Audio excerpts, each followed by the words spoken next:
Broadcasting live from the mixed-up world of Hyrule, this is the Link to the Past Randomizer weekly open race here on Speed Gaming 5. Hello, everybody. My name is Dr. Bob Task, and joining me today on commentary is Professor Renderer. Professor Renderer, how you doing? I'm doing fine. I'm just chilling out after not a long day, just not from working or anything. Just sitting around, just switching houses and having a bit of fun. Uh-huh. By switching houses, you mean you're like completely moving, or just going around places? I just switch between like my parents' houses every once in a while, just like every week or so. Fair enough. So, alrighty. We have a Sunday open. This is kind of like a weekly. We have Hera, Edium, Adelar, and Technolink on the stream here out of a total of 17, and we are underway. We have a single arrow to start off. Beautiful. That is just how you want to start it. Yeah, I mean, it's kind of nice and all. Nat check 5/6 crystal on Eastern that I saw. I see. I did not even catch it. Not gonna lie. There was a crystal that was on desert as well. Looks like it was also just a Hera as a crystal as well. Regular crystal. Okay, fair enough. Everybody's starting Uncle. It's kind of a nice start. It's not my preferred start. You get a prize pack as early as possible. You get a powder. Not useful just yet. We can powder bunnies and such. We have a book early. I would not be surprised to see a pet check this early on. Yeah, that's definitely possible. So yeah. I'm just the world's biggest stick in the mud, and I really don't like doing Uncle unless I'm also going to do Hyrule Castle with it. But I'm just a contrarian, and when have I ever won an open race? Yeah, I mean, there is a good benefit of getting Uncle early. It's just because you have the tier 1 tree pull early, and you have 2 extra items that you can get. Whereas if you go for Sank, it takes a while to get those first 3 checks you can do. So that's not stun prize, the tree pull. Orders only having this single rupee.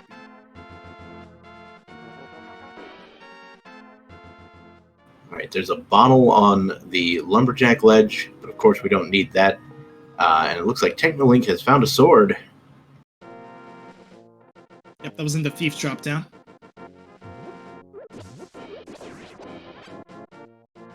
Alright, so is anyone going to go past this item to the pedestal? And it looks like Technolink is going to do so. And so again... Go ahead.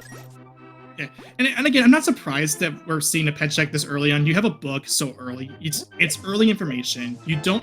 I mean, even if it's nothing, you can clear it out of the way. Don't have to worry about it at all. And yeah, just with that piece of heart that's straight up saying it's dead. And again, just information you have doesn't...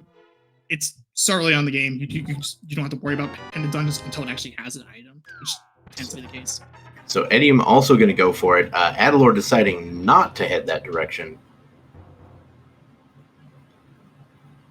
after picking up that item. And it looks like, Aaron, he's going to do another tree pull here. And it's going to piece right out. So, a couple people heading into Sank, and Edium going for the, I'm assuming the early South Shore route that a lot of people do. No, he's going for South bombs. Yeah, there we go. He's going for bombs on South Grove here. That makes sense. Yeah, this is so you can get bombs early on. It makes a lot of sense.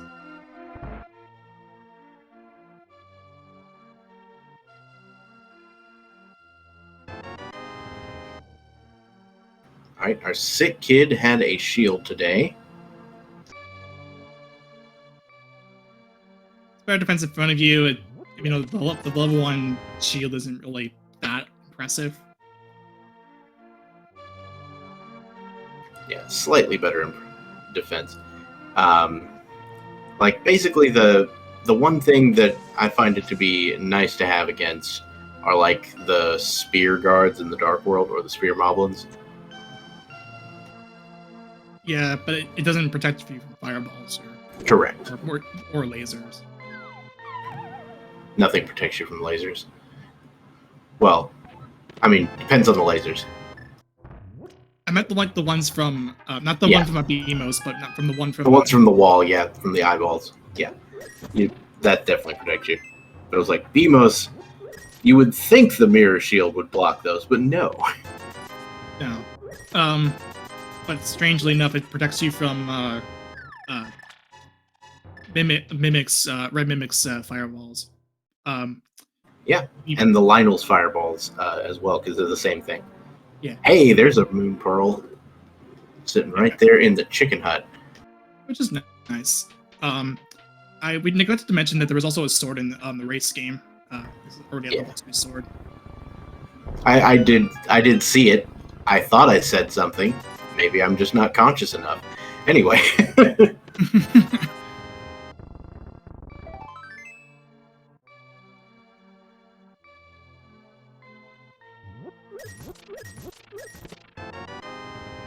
Now, Edium doesn't have enough money to buy the 10 bomb pack. It only 8 rupees short, so actually has to go down to this patch to find bombs. Because there's also that second row from the bottom has bombs in it.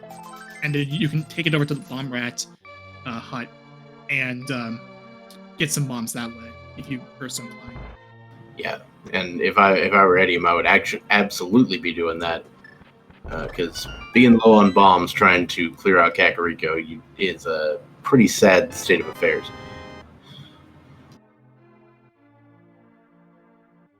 Yeah, and it's never fun. And it looks like the rats actually were in the big pack as well, because of fairy drops. Mm-hmm.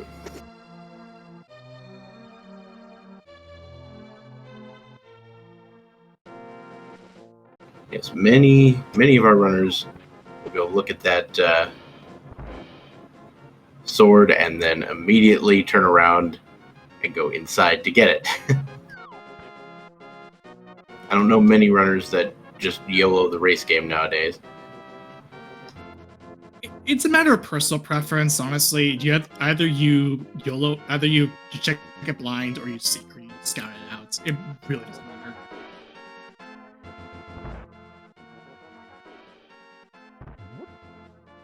So Adalor there's a slight variation here, and we may be able to see a difference when OK Aaron goes for it.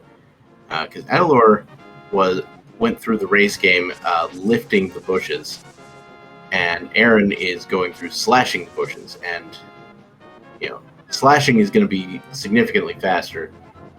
But sometimes you just forget you have a sword this early. You know what I mean? Right. Yeah, and it saves some. It saves like a couple of like a few milliseconds from slashing as opposed to picking it up. It's like marginally faster.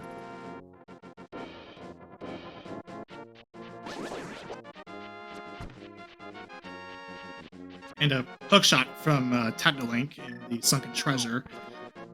So that's nice. No glove yet to go up the mountain out of logic. Now, the only reason I'm making a big deal out of single second time saves is, over the course of a race that adds up, and if you're looking to be competitive, you're looking to be sort of the top of the race charts here. You really got to pay attention to every edge you can get.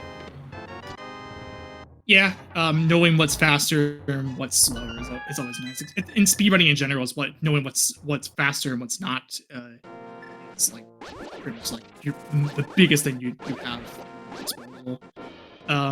So Tetralink went over to Agina's cave, just found a heart piece out of there, just taking that book over to Desert Palace, which I think it makes a whole lot of sense here. Sure, you can't full clear it just yet, but you get in. Oh, excuse me. You get information about whether or not it's boot slots. You also could get you get like a free item or like free chest here if without boots. If you get a key there, then you can head over to the right side. And let's be fair, if the book is in, your one of your sort of Sphere 1 checks, you can be pretty suspicious that there might be something in here, just because of how early it became available. Yeah, chasing down items sometimes what can lead you to stuff. Sometimes it's a gamble though. Yeah, it's not guaranteed. But I mean, having a big key there always helps. Yeah. So, okay. So I think that when that key is in the front, and then there's the in that first chest, and then there's that small key on the torch. I think that's considered like the right side is out of logic. There's flippers. So the right side is definitely out of logic. Technically beating the desert palace is out of logic without that key, but the runners should not need that unless there is something specifically on the right side of the desert. Right. I remember. I know that's a specific thing about the key logic that I hear about a lot in commentary, but I am not really sure of what the implications of that really mean. And of course, without fire and a lift upgrade, the whole thing's out of logic. But we're just talking in terms of keys here. Right. Yeah.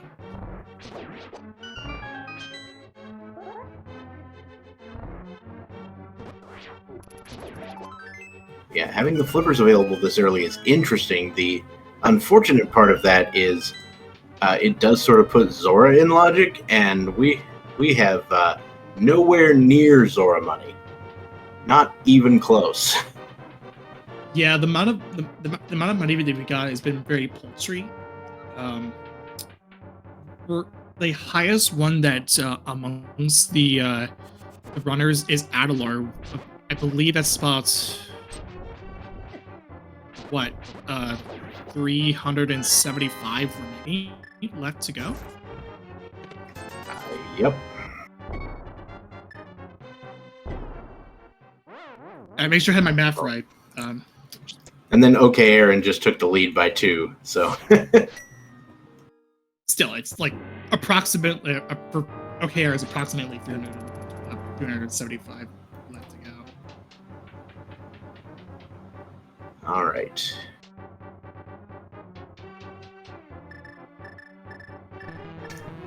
There's those 10 bombs that one of our runners could have used a little earlier.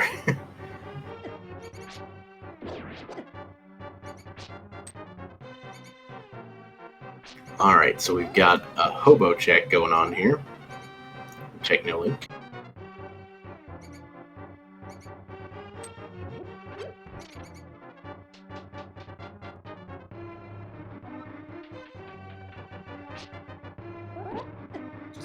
Our container off the man underneath the bridge.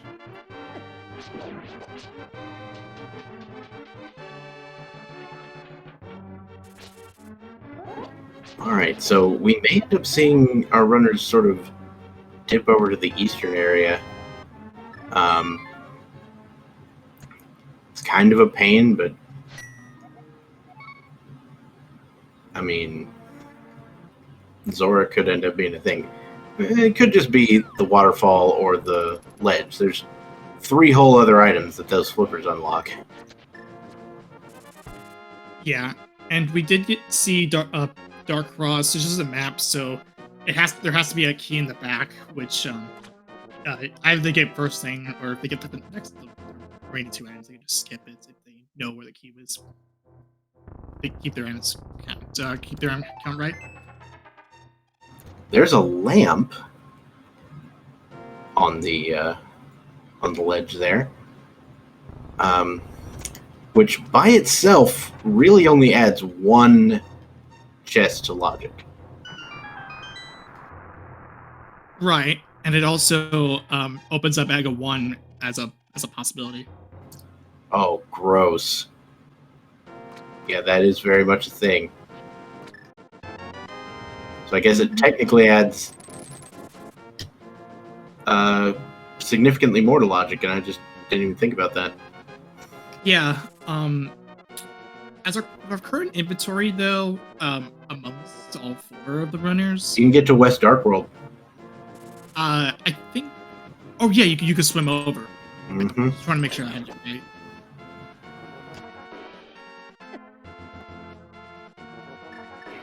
So you could dip Eastern before doing Aga 1 here, but that doesn't seem like what Technolink is going for. Yeah.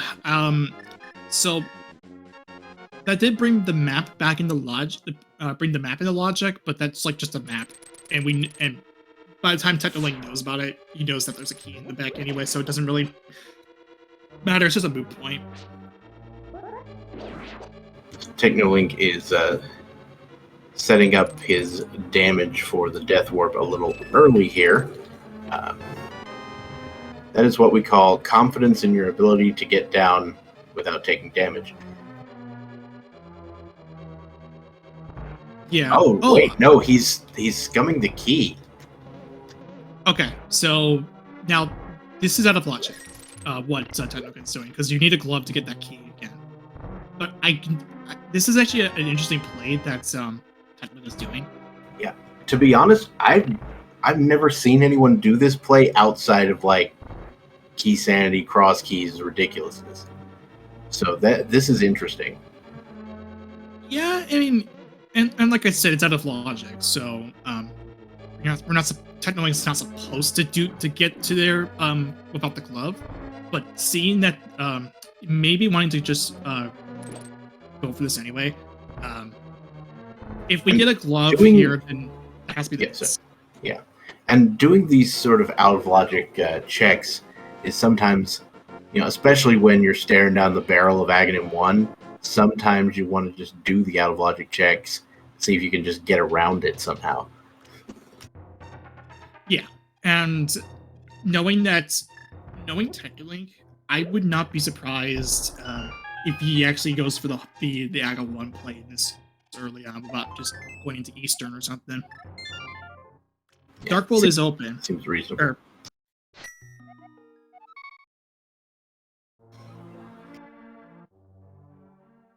You can get to the pyramid, you can get to Pod, you can get all the way over to West Dark World. You can go all the way around to like Hype Cave and stuff. And you see he's doing another Death Warp here, and he could take that key and go back downstairs if he wanted to. Or he could just bite the bullet. So unfortunately for Technolink, that play didn't really end up getting much. Oh, he's actually just going to straight up go for it out of the way. Now, speaking of biting the bullet. I see. He's going back. He's setting up the Death Warp to that door. Oh, that's really clever. Okay. So I was kind of like, I was confused for a second because like, wait, like, does going down to Aga so early on, like, it makes no sense because you already have three or 2 more checks to do. Going to Aga and you're skipping that out. Yeah, you got that out of logic. But I have Technolink's knowledge of how the entrances work, because this logic applies when you're doing key sanity or entrance shuffle or cross keys. It also applies here. Yeah, having that knowledge. Sorry, the small key that's in the back actually means that these 2 checks that he's about to do are technically out of logic as well. Like, even in this mode. Yeah. The way since he set up the Death Warp like that, he knows that his previous entrance has to be the desert, has to be Hera Castle West. So, and that's something that it's brought up in cross keys, or any entrance level, for that matter. If you have the knowledge of where your what your entrance is, and your Death Warping out, you can use that to get either to your next entrance or your or like your next entrance in Hyrule Castle, or you can use it to set up like a way to get back out of the way it came from. So Death Warping here makes sense. for Technolink here, even if it's out of logic. Yeah, so Technolink probably going to go do the Aga 1 play. It doesn't look like any of our runners are going to go to Eastern first, but maybe. I mean, we haven't really seen. And this makes sense for Technolink. Knowing him, whenever he has a chance to go into Aga 1, do Aga 1, he will tend to go there all the time. And so this is like pretty much just typical Technolink stuff.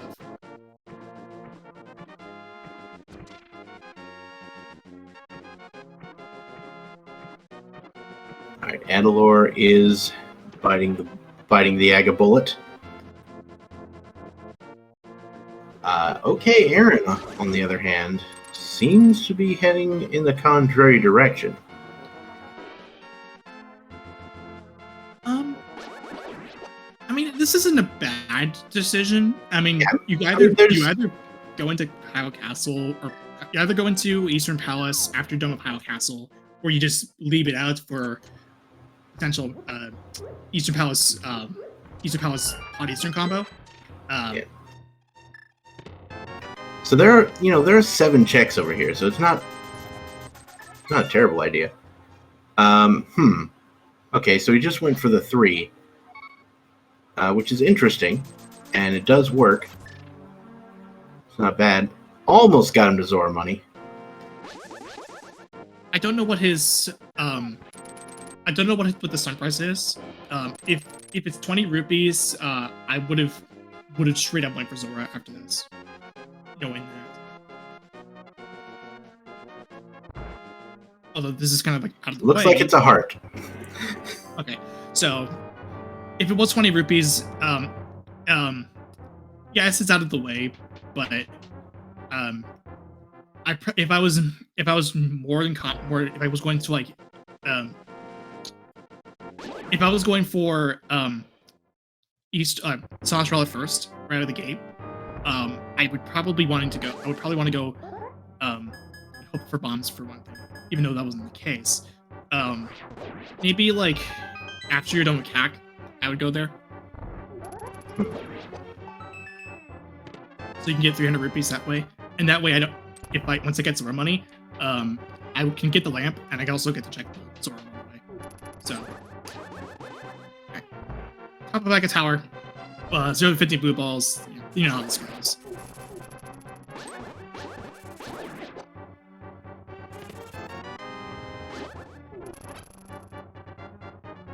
All right. Aga 1 fight, part 1.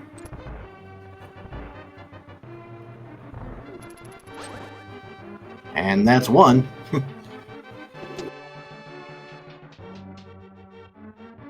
And 2. On track for 15. And 3. Oh boy.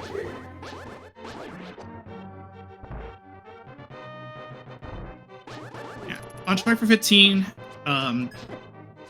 You never want to see like 3 blue balls as you're starting, as like the thing you start off with. Just not good. There we go. 15 averted. To be honest, I've never even seen 6 in a row. Like, I've never seen 2 of, like, the straight 3s in a row. There is a chance to see 8 next, if I'm remembering how those goes. I think you could see up to 10 at this point. I don't know. I don't know. I personally don't know. Or 11. Sorry. Not anymore.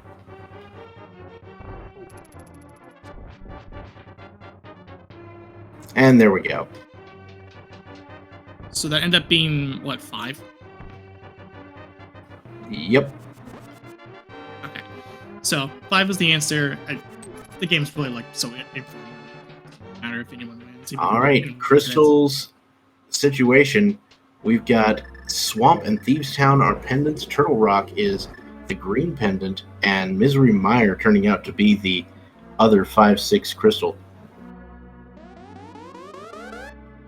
So now Technolink has choices here. You could either go into Pod, or you go over to the more reasonable play, and have to go swim over to swim over to West Dark World, which is what it's doing. Pyramid Ledge appeared to be just 10 arrows. So yeah, 10 arrows.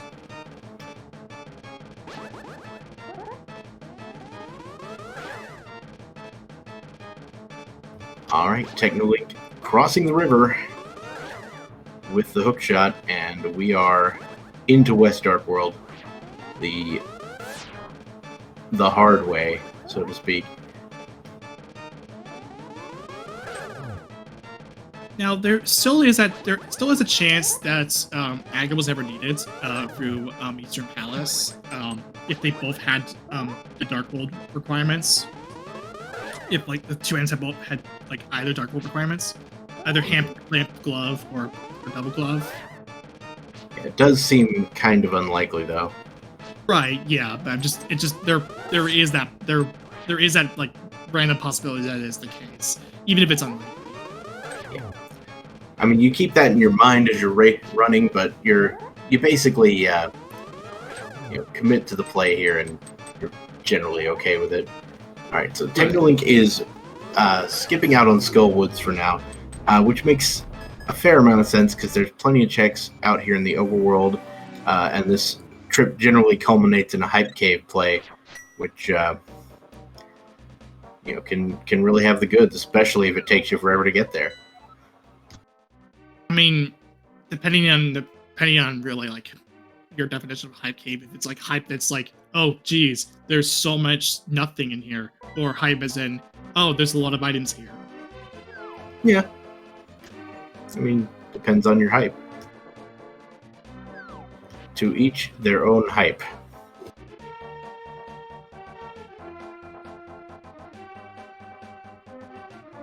And yes, looks like everybody's going the same direction. So, okay, Aaron may need to reevaluate his strategy. Yeah.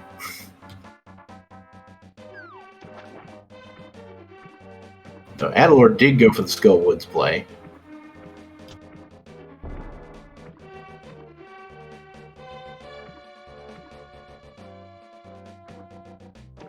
Looks like Technolink is going to go into Thieves Town here. Now, Thieves Town, we did see was a pendant. So I wouldn't be surprised to see Technolink just check the first 4 and bail. But could be something in the back. Although without the hammer, we'll be definitely orphaning 1 check. Yeah, and given that we're already seeing 2 dungeon items with the guaranteed big key leading off, if there is 4, then I would just straight up bail out, and I would not be surprised if Technolink does that as well, because absolutely, it means you absolutely, if you're going to full clear this, you absolutely need a hammer to get it. Yeah, and there's that map as well. There's like 3 mine now in the back. And we got the full 4 front dungeon items. Beautiful. And by beautiful, I mean... Technolink is going to go for it. Okay. I would not be going for it here, especially with considering it's a regular pendant. There's nothing that really offsets. You can't really offset the fact you're orphaning off 1 item because of the green pendants in this situation. Now, I personally don't like this call. Like, it's something I would just rather bail out and just call it a day. Yeah, it's not my favorite play either, but it could turn out huge. So just depends on how the random numbers decided to fall today. Yeah, and if it yields something, then it's really nice. Wow, Skullwoods is in the least optimal configuration as well. Turns out every relevant item in Skullwoods is behind the fire rod.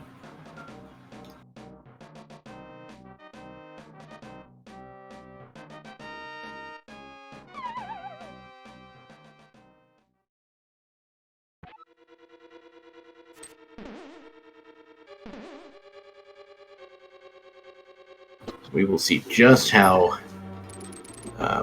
this Thieves Town plays out for Technolink here in a second.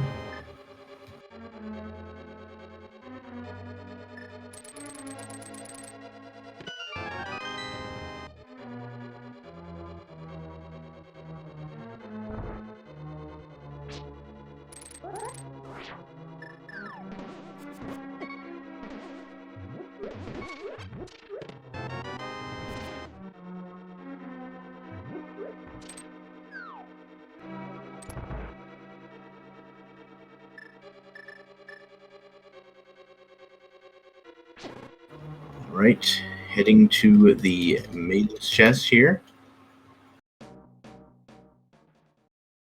Now you can have the hammer here, which would be hilarious. And if that mushroom leads to the hammer, it's also hilarious.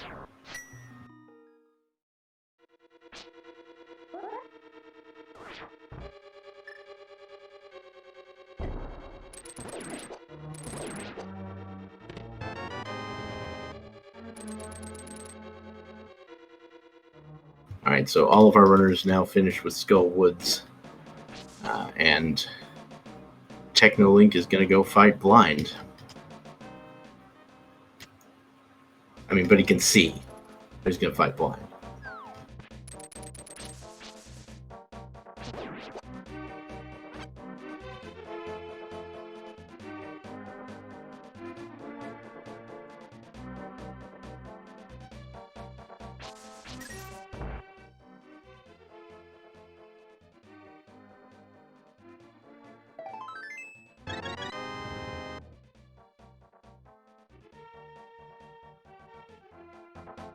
Oof!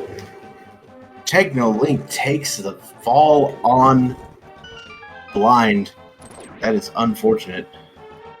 I came back to that. How many hits was he on? I believe he was on 8. Oh, that's a really tough half. So now that Technolink took the death, you're starting as you don't have the script anymore, so you actually have to like pretty much kind of wing it here. It's not that there's not a script, it's that the script is completely different and nobody memorizes the second script.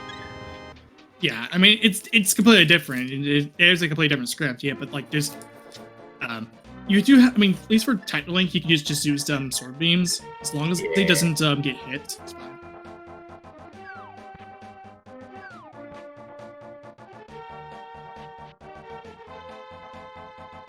Oh, there's the first hit, but hopefully he's got enough hearts to just kind of tank through it here. He's got a blue potion if something goes horribly wrong, and he went ahead and used it. Certainly don't blame him. What do we have? Yeah, perfectly understandable move. So, Thieves Town, garbage, as expected. Okay, Aaron decided to skip out on Thieves Town, finds the glove in the digging game.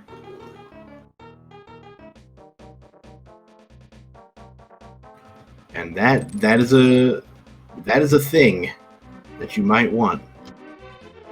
Yeah, so that puts the back of escape back in logic. Even though we knew that it's not anything. Speaking of things that you might want, I would have been tempted to play the archery game a couple of times there, just based on my money count. I mean, yeah, it's a good idea to if you are desperately low for money. That archer game, you don't see it a lot in open modes. You see it a lot in inverted, and sometimes you see it in cross keys. Mm-hmm. But it does help getting some money.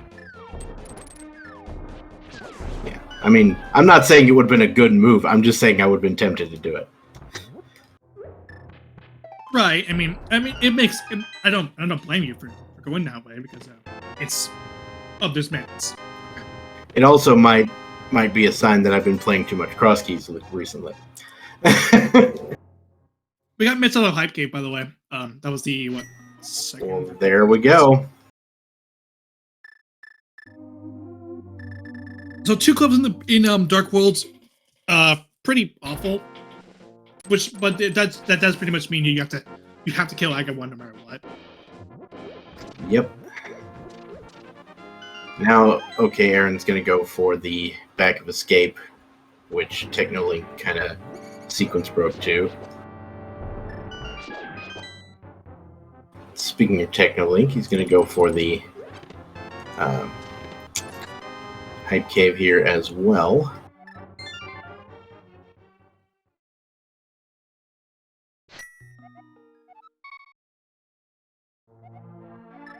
It was the first chest. Second check, but first second chest. item, yeah. Now, we don't have... so even with those mitts, though, that doesn't unlock a ton. I mean, the glove unlocked the Death Mountain access, so there's that. And so, yeah, we've got a lot of Death Mountain access with that. But the mitts, on the other hand, really just unlock Blacksmith and Purple Chest. You also have Dark Death Mountain to consider as well. Yes, that's true. So, having Technolink go up the mountain, as well as OK Aaron go up the mountain, is like the most logical move you do after getting those mitts out of Hype Cave. Oh yeah, absolutely. I mean, to be fair, if I'd only found one glove, I'd still come up to Death Mountain. But with the mitts, absolutely, all day, every day. Yeah, you can essentially, well, not necessarily full clear it. You don't have Vera mitts or Vera or Hammer to get over to Hera. Yeah, but you can get a good chunk out of it. And I would just be flabbergasted if we didn't find at least one of those in these, ridiculous amount of checks that we have available here. I mean, you have Pod, Bola's Pod. You make it Boldots. There's also Bolus Eastern that we haven't seen yet.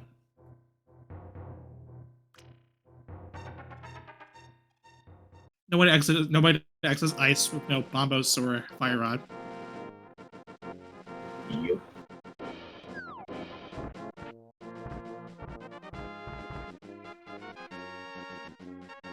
All right. So Technolink decided to go over to Paradox Cave first, while OK Aaron decided to go up to Spectacle Rock Cave to check that out. So we're going to get our massive check of items here from Technolink. All right, so much for having to do the archery game with those 300 rupees. Yeah, just mostly junk there inside Paradox Cave. So we've still got, West or Dark Death Mountain, but and Spiral Cave. And I guess technically Spike Cave. Though Spike Cave's not in Logic. You can't even get to Spike Cave, period, without the hammer. Right, hammer. I'm a dumb. Yeah, you need the hammer to actually hit the peg there. Yeah. You ever have one of those brain moments where it just doesn't do the thing? Yeah, I mean, we've all been there. I mean, I make those like logical errors myself. Like sometimes when I'm racing, I'm like so mentally drained. My favorite thing is when I go into Spike Cave without a glove. Yeah, you just like die realizing that you don't have a glove. Whoops. An error. You committed your own error by just going over to you committed your own error by going over to Spike Cave without a glove, and you just die because of it. Mm-hmm. We did get half magic from Spiral Cave as well, by the way. Yeah, nothing wrong with that. And time for 6 more checks, it looks like. Here on East Death Mountain, Super Bunny Cave, and Hope Shot Cave, respectively.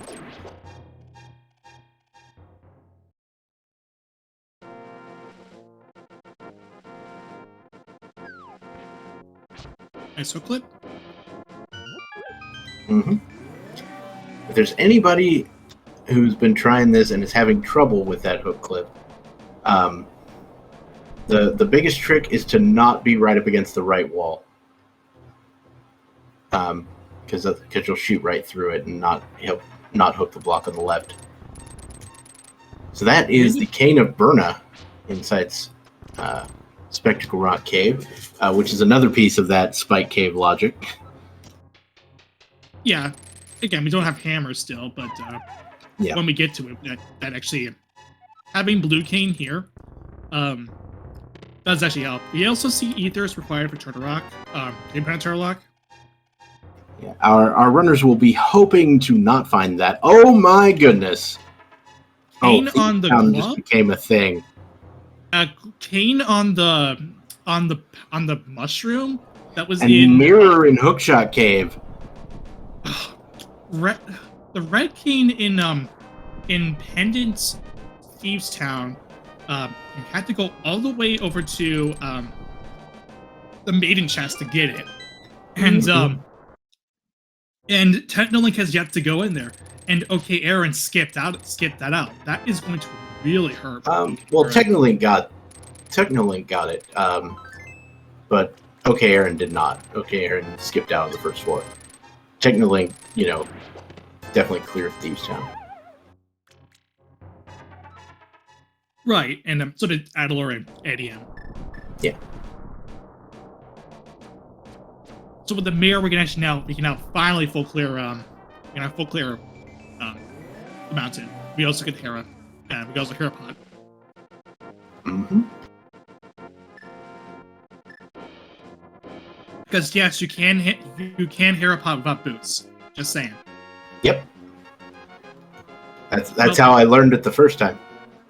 My preferred Hera Pot nowadays actually has been it's a completely different Hera Pot than like the Dracaris or Koi method. It's actually the Phyllis T method, where you don't line up exactly your back shadow up against the pixel where you bonk off of, but instead you actually move forward a bit. I think it's on like it's like a forward. I think we're seeing it right now. Yeah, this is the Phyllis T setup. This is not pixel accurate. Pixel perfect.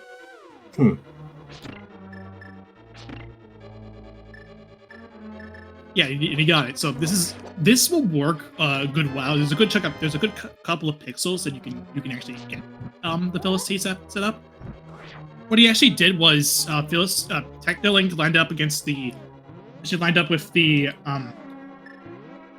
like the middle of the door, that little block there, like that little chunk of like dark blue pixels, and then place a bomb there, like the front of his shadow. And then you can just line up to like where the normal clip is. You stand like the line of that, and you can still get it most of the time. It is a very convenient. It is very, very convenient. It's now one of my go-to Hera Pot method of choice because it is not pixel perfect. Well, speaking of Hera Pots and various items, we did find the ice rod here in Tower of Hera. So, yeah, go ahead. Not necessarily important because we have Green Pendant Trinex, but like Green Pendant Thieves Town or Green Pendant Turtle Rock. But if it like Trinex has something, it's definitely something. It's not strictly necessary, and it's not really all that useful depending on what you're doing. But if they go longer without the fire rod, you can get some use out of it in certain places.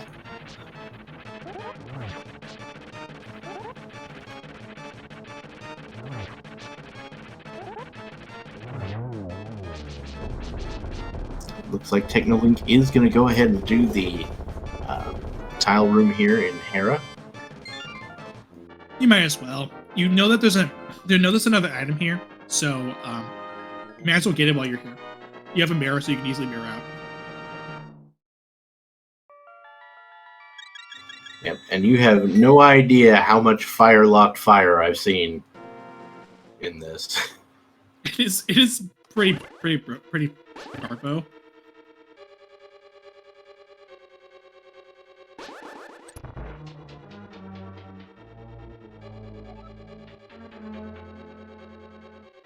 not necessarily Firelight's fire, but it is another bottle, so that's nice. Yeah, I mean, if I'm gonna have to sit there and wait 45 seconds to get a chest, and it's not gonna be progression, it's nice that it's something that's useful. I mean, if you're of the glitched mode mindset, you know that's a liquidized flute. Oh yeah. I mean, the two of us both played in that tournament, so you know that is this. true. I pulled off a fake flute one time. I rarely do it, but I should do that more often. Anyway, I believe Technolink did check the tablet. Yes. We're not talking about glitch modes now. We're just talking about regular, no glitches, open Link to the Past Rainbow. That's all we're doing. Correct.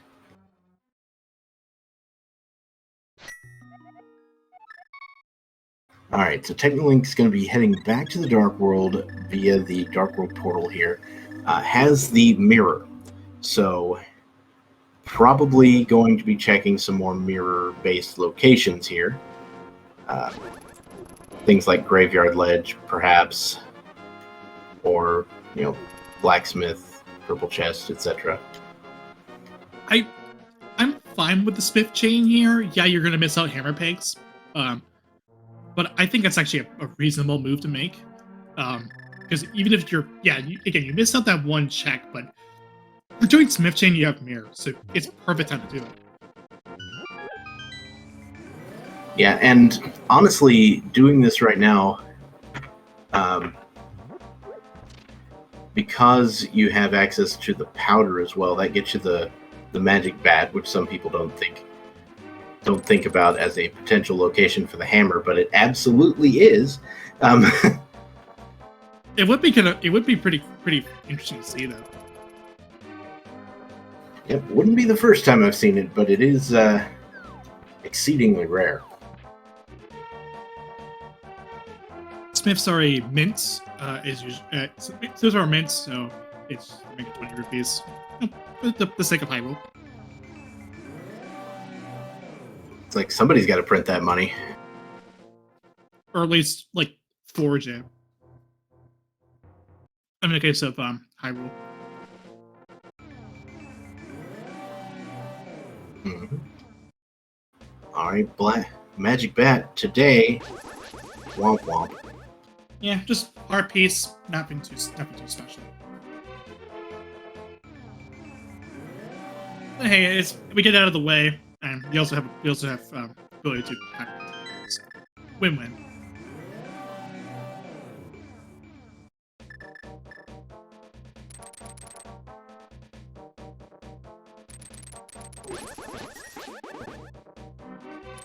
So, Technolink actually has to go back to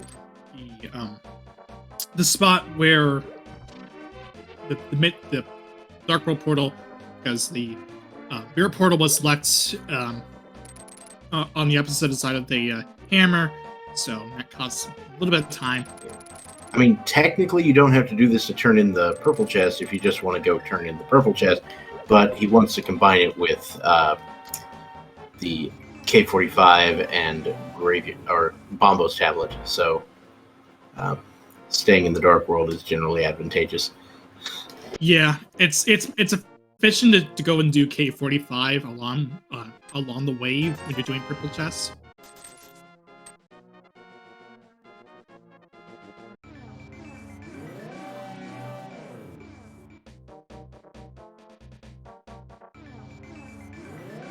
Okay, Aaron doing the same exact thing. We have bottle number 4 spotted. Yeah, there is bottle percent with an asterisk, because we know there's one on the Vortex Ledger. We could get it if we really wanted to, if we got boots. Yeah, but I mean, we'd have to find them boots first. Yeah, if you're desperately needing a bottle. Oh right, we found the shovel. Forgot about that. Yeah, it didn't turn up anything.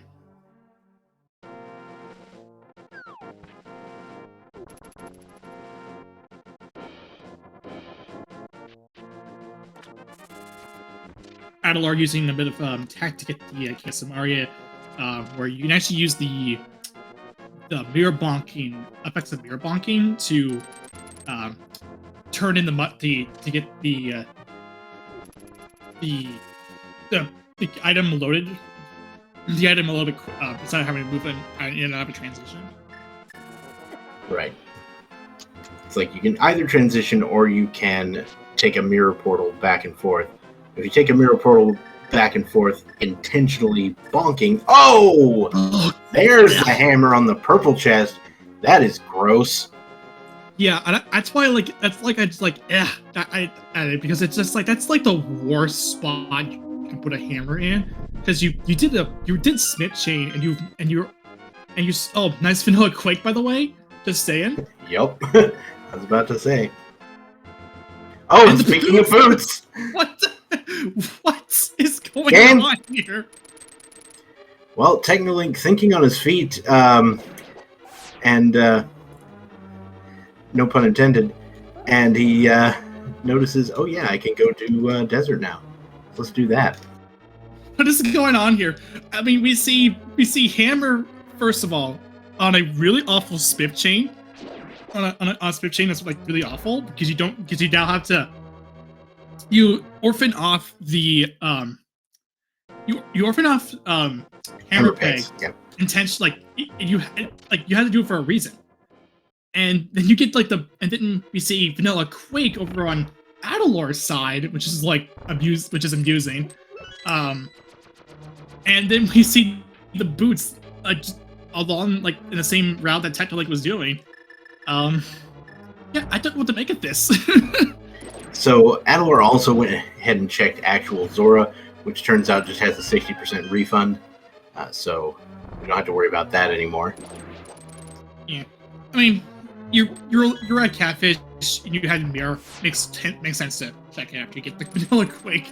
Looks like Edium's going to be the only one here to check Graveyard Ledge. That's garbage.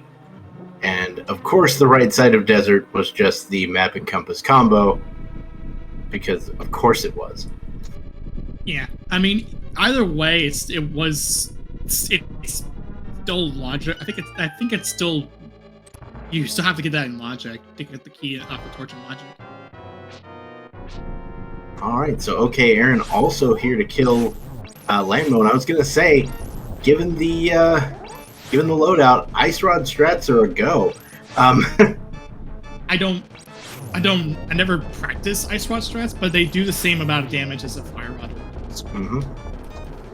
The only difference is they never do any splash damage, so you won't ever hit more than one hit. And they have a slow startup time as well. Like they have a couple lag frames.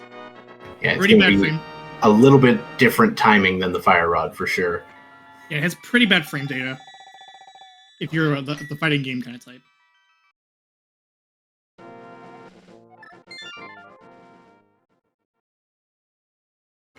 I'm just gonna assume that that's a known quantity and move on. It kind of is. I suck at fighting games, so I know the term frame data. Same.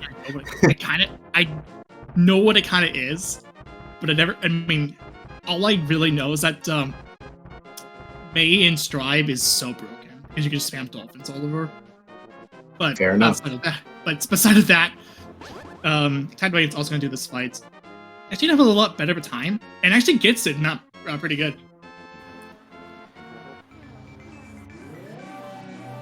All right, Technolink finishing off Desert, and okay, Aaron taking that hammer and going to Spike Cave with it. That is an interesting immediate play. I mean, it's a one-off. You either you want to do it right now or never, right? Yeah, it's either you last location it or you just go for it right away. It's just 20 rupees, so yeah.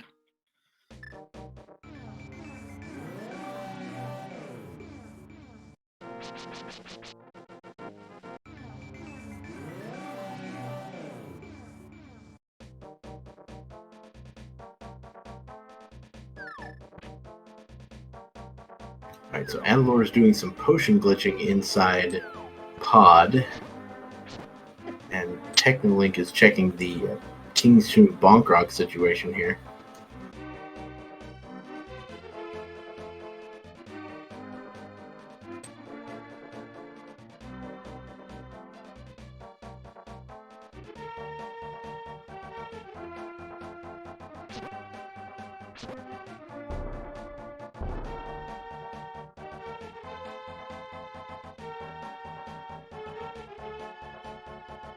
Pod here is fine. I think we did see that it wasn't bow-locked.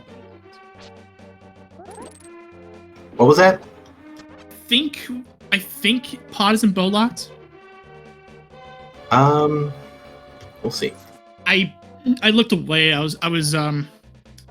to pull up a definition of frame data. So. Well, there was definitely a small key on the left, if that's what you mean. Yeah. Yeah. So that means it's not bow-locked. And technically, it's going to go for the bottle percent here. You can't go wrong with having 4 bottles, especially you killed Aga and you already know what the boots are. So Kim's going to get the hammer, and I would not be surprised if Edium if outside of the stream speaking to himself that's a really awful spot for it. Though perhaps with more colorful language. Not really, but I mean, maybe not.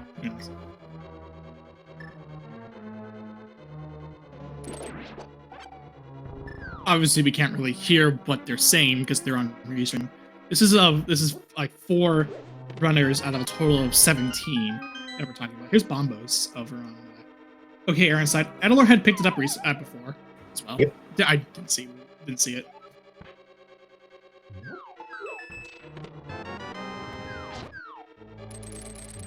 Edium going into desert now. Take care of that. Getting some back-a-pod here. At this point, I wouldn't be surprised to just see a bow back here just to taunt you.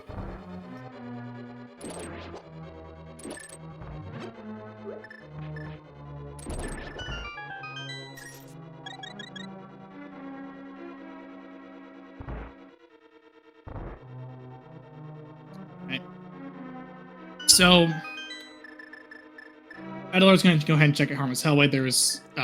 We got 3 keys. That means there has to be a non-key in that spot.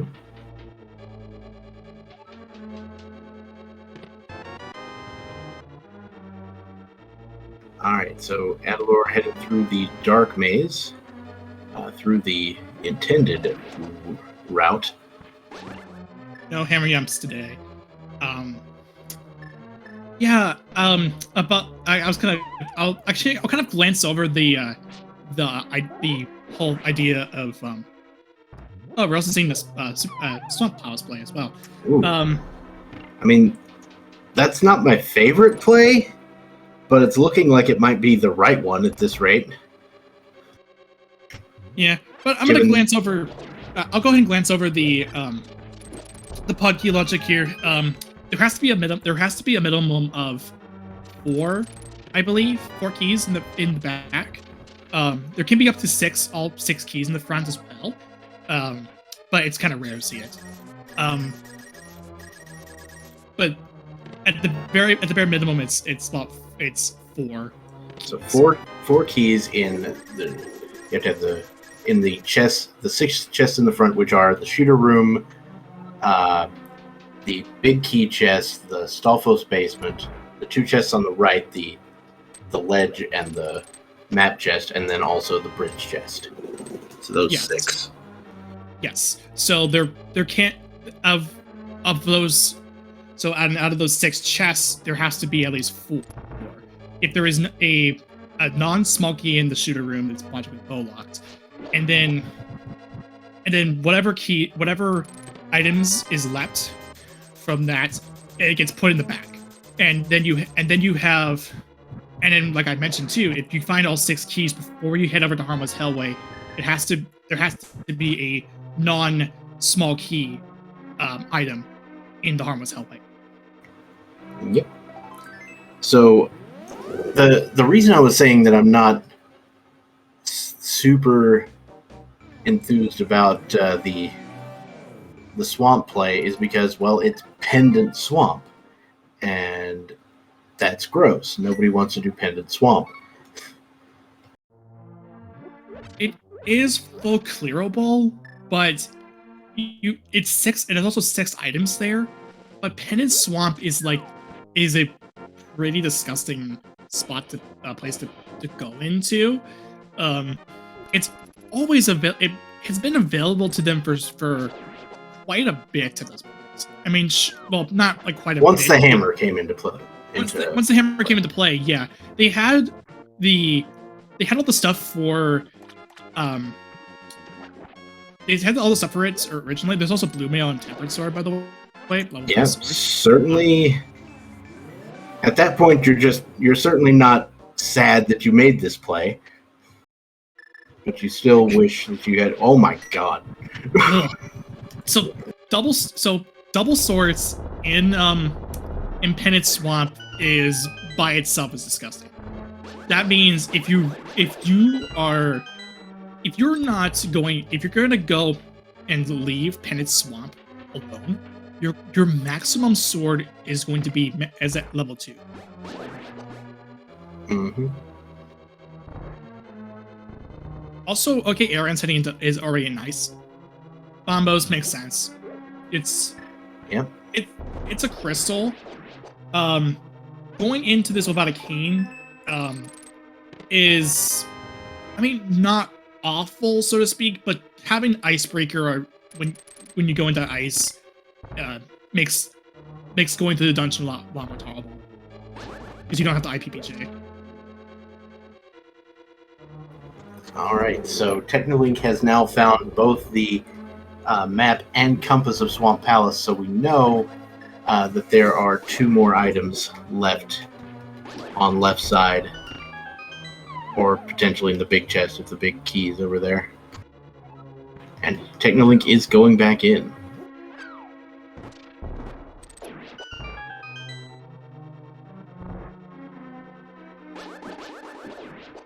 Yeah, I mean, it makes sense to go back in here because you're going into Pendant Swamp and you already cleared out Argus. You didn't go for Diver Down at that point.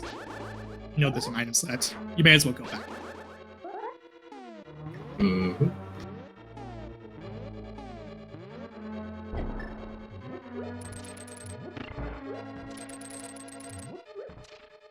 Also, nice IPBJ from OK Aaron.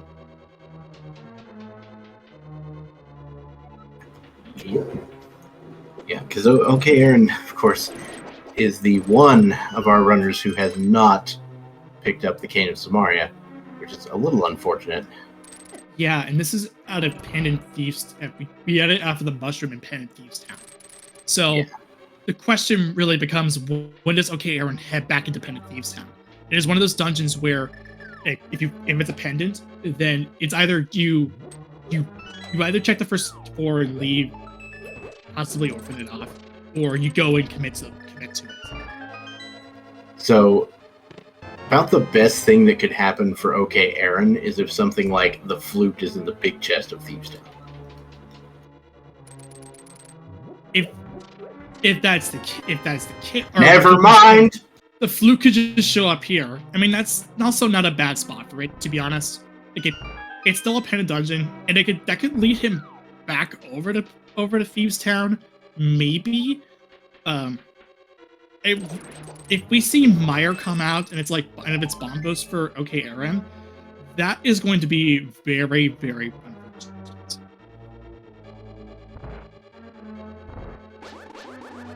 But amongst the runners, we still need Meyer Medallion, Bow, and a Fire.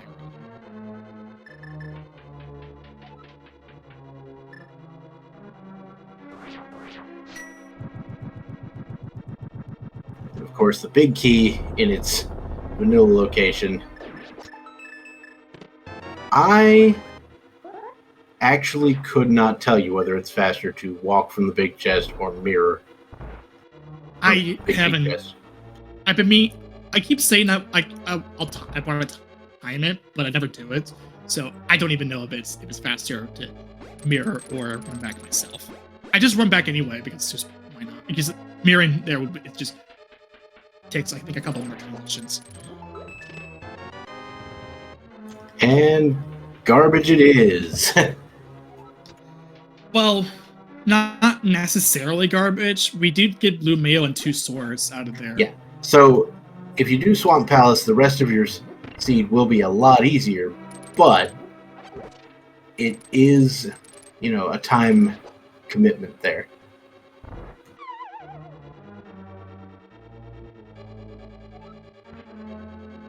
Looks like Technolink is gonna finally head over to it looks like Catfish, probably. Well, I actually have no idea what he's doing. Has he not done Ice Rod Cave?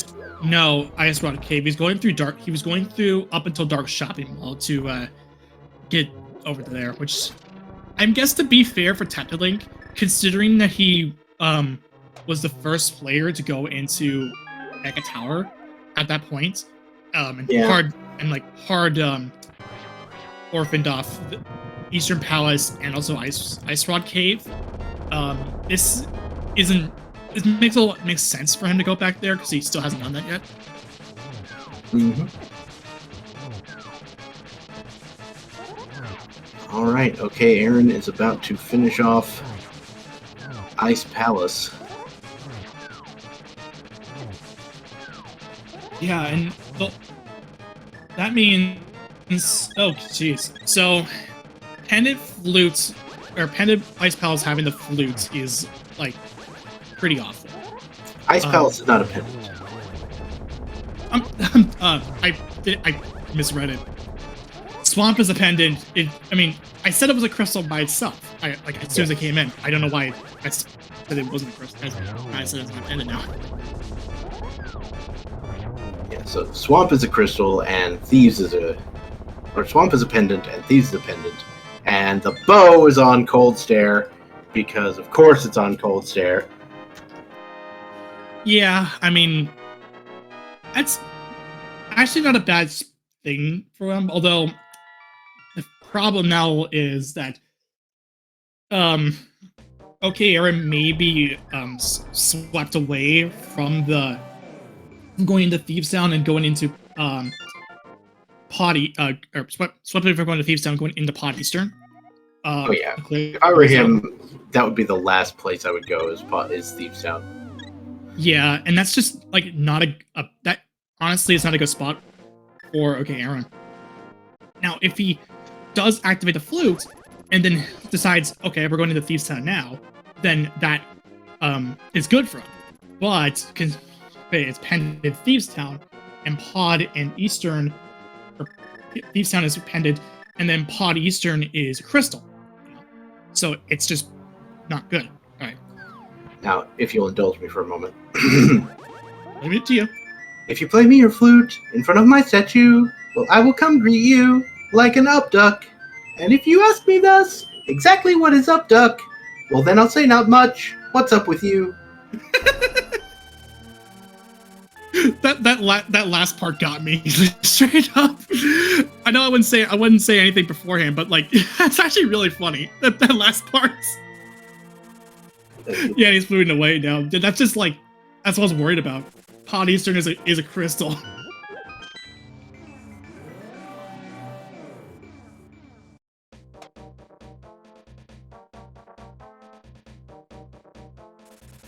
Yeah, so fluting to 5 to take care of the Pod and Eastern plays, despite having at least cleared out most of Pod here.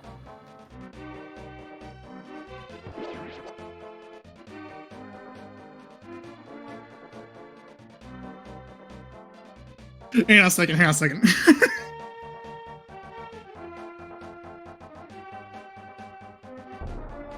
Alright, Adalor is now heading to Ice Palace.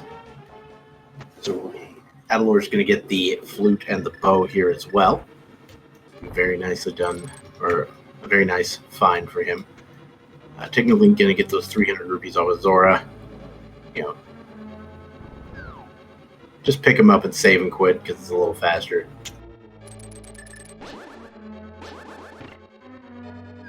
Eddie going for the stair extension. Yeah, it's a nice little like time save to get over from to get over from this side to the other part. Although it is kind of irritating because you still have the hard hat beals to deal with. I'm not really consistent enough to pull it off. Yeah, me neither, but I do go for it whenever I have a chance to. It is a fun little trick to go for. All right, so okay, Aaron now heading back to face off against Helmasaur.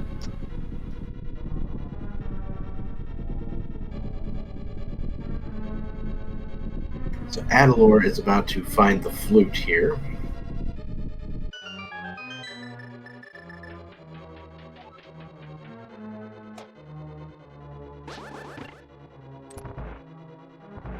And with that icebreaker, that flute gets picked up a lot quicker. So I just learned something on Idiom's site because I don't really do palette shuffle that often. Apparently, the rupees that are like in the blue sections that are just kind of sitting there on the ground are part of the background. Yeah. I think they're specifically tied to the watercolor. I know some enemies are tied to the watercolor as well, like the blue Baris. I play Power Shuffle a lot, so I know what that's like. It's more apparent not only just in the in pod basement, but also it's also more apparent in the land. So the bow is on cold stare for chat who's asking.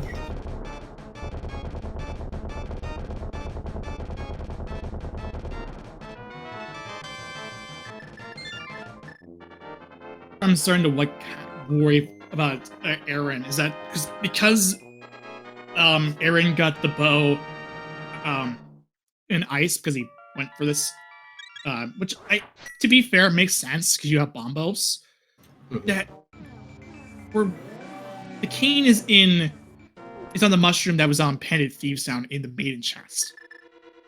If it's really a matter of when does Aaron go back into Thieves Town to get that mushroom and subsequently get the cane. Yeah, it's looking less and less likely to happen as this seed progresses.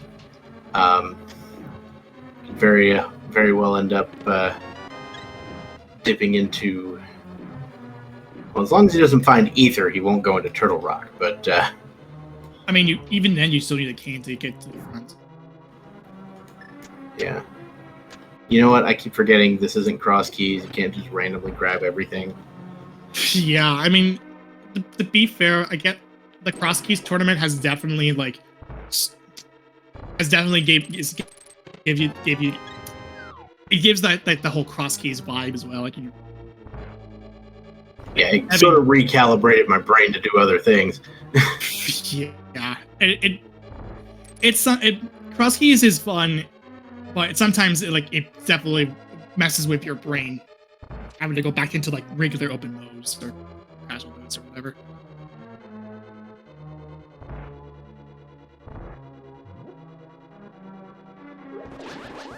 All right, Andalor fighting Cold Stare as well. Also on Green Mail and Master Sword, which is not the world's most favorable. Oh, Lord. Yeah, I got quite mixed up in that Cold Stare situation. 4 hearts of damage from a puffball. You do not want to take any more of that. Nice Kane O'Brien strats to survive there.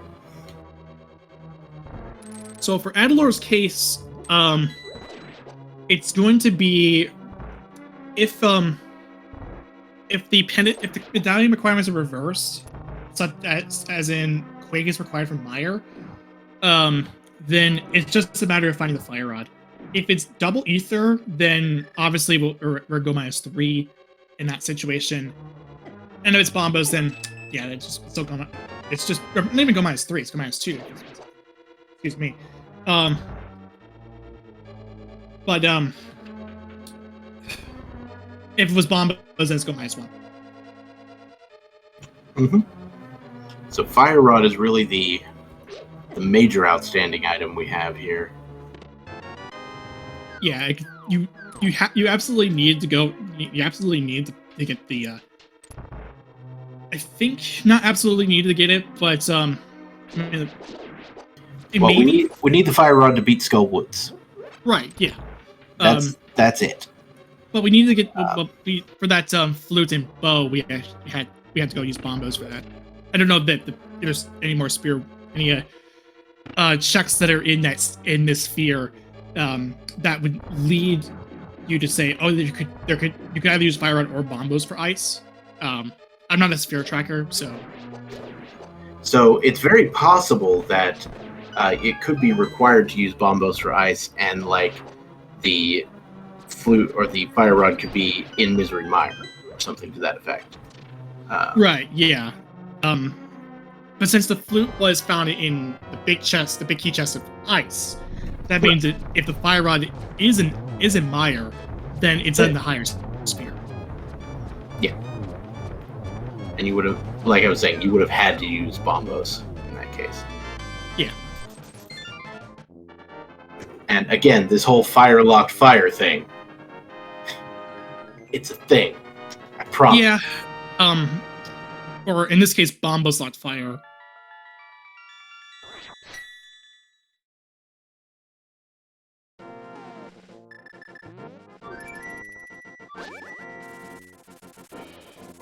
Going to refill on potions, which is fine.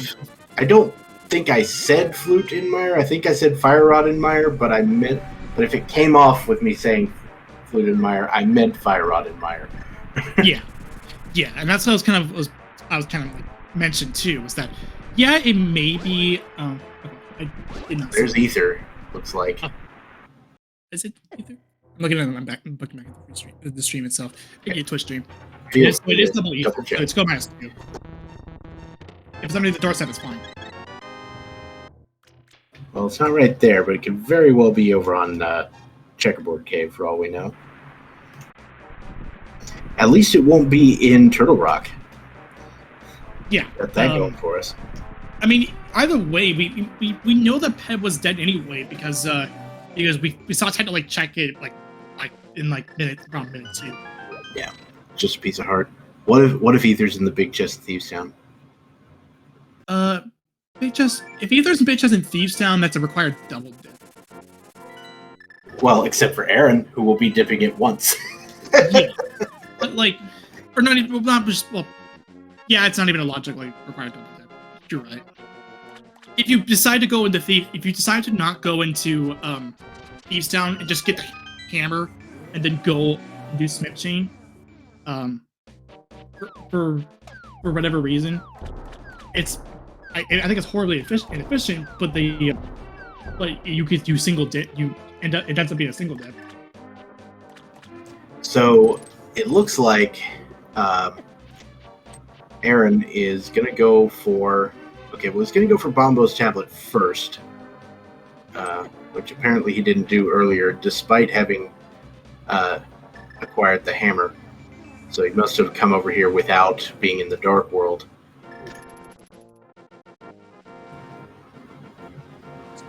That were the boots for Aaron. Yeah. Looked like he was gonna potentially head for Swamp, which is, unfortunate in that it's not required, but fortunate in that it contains a lot of the quality of life items.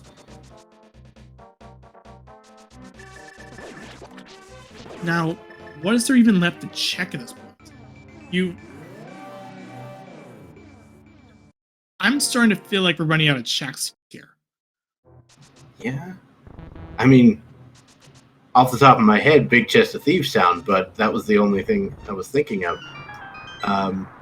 Yeah, that's an outlier. That one's a big outlier.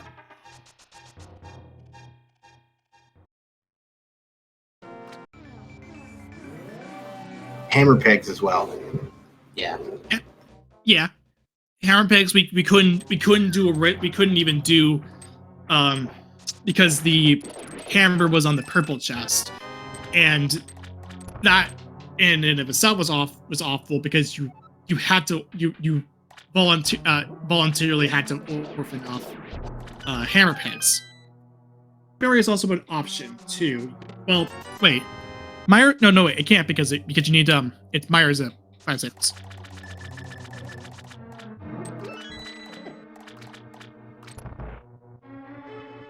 Pyramid Fairy. Yeah, you couldn't do Pyramid Fairy because you have to get Meyer beaten, and Ether is required for that. So,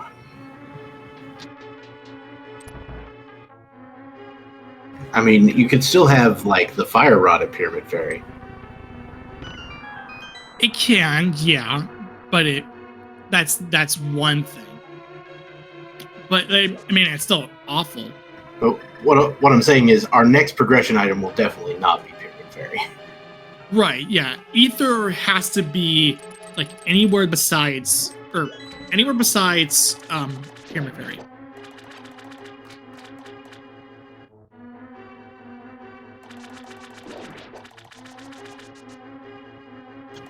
So yeah, okay, Aaron's gonna go into Swamp, be able to get a couple of swords and a bow, but otherwise or not a bow, a couple of swords and a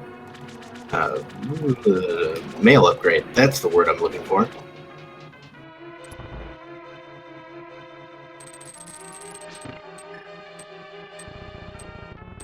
Spike Cave was checked by both OK Aaron and Technolink. I believe it was just 20 rupees.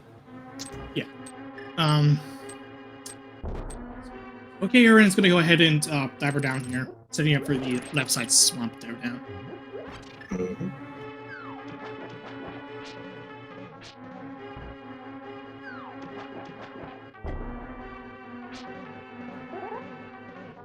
So, Aaron is not in the. I don't think Aaron's in the right position.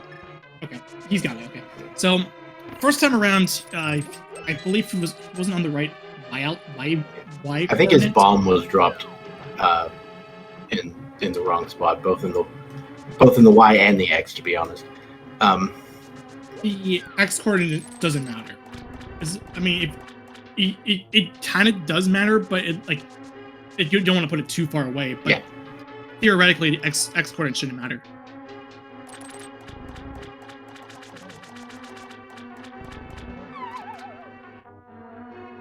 All right, Edium gonna face off against Helmasaur, just like Adalor, and Technolink facing off against Cold Stare to get the bow, so that Helmasaur can be taken down.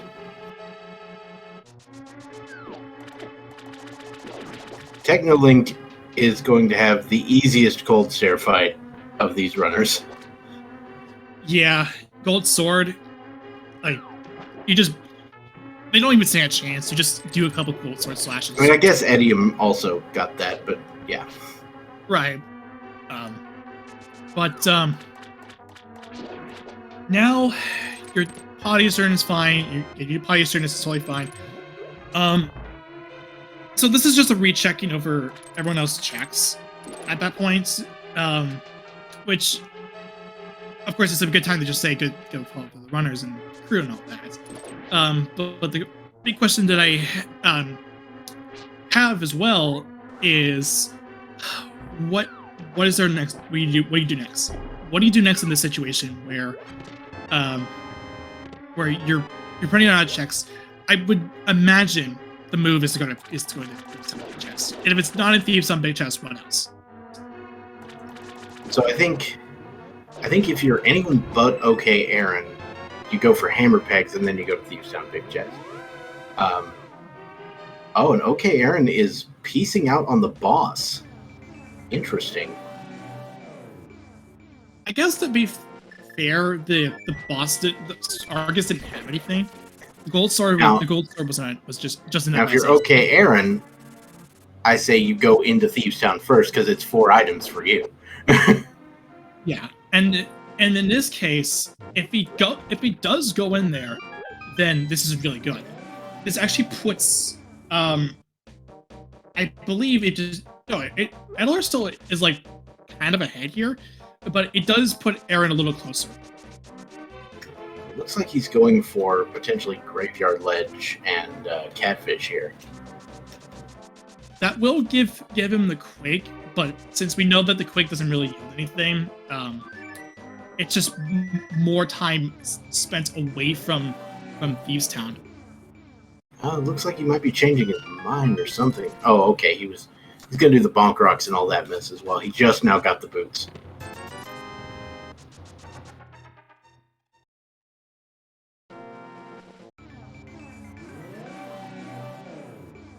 Yeah, so if Adalor can somehow avoid doing Swamp and head back to Thieves Town, then Adalor can stay in the lead here, but I just don't think he's gonna abandon 6 items in Swamp for 1 item in Thieves Town. Or 2 Thieves Town Peg Cave. I mean, the one thing that if Adalor does head into Swamp, which it looks like that is the case, he will get Gold Sword and Blue Mail.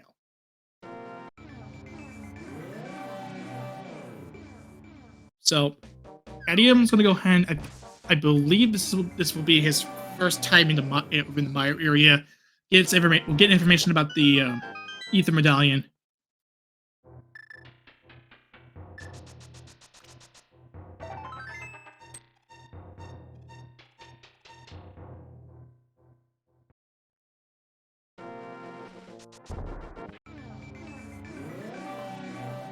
So yeah, I imagine Aaron will probably head for Catfish here, given the fact that he doesn't have Quake.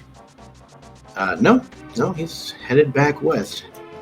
Making a liar out of me sounds good. And this actually is pretty good for Aaron because, of course, I don't think Aaron knows about the about Ether yet. Okay, Hammer Pegs is the play for Aaron, which is good. But this is another check, which is new information for us. So if this is Ether, then it leads him back away from Thieves Town, and he's just never getting the cane. Yeah, and although that will only take him over to Mire, and he'll get kicked out easily. He'll get kicked out quickly. Okay, it's a heart container, so you have to go into Thieves Town. If it's not there, then what else? Good question, because I can't think of anything.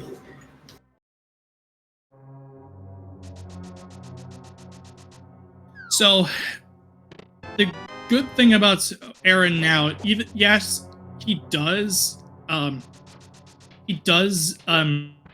finally go into Thieves Town.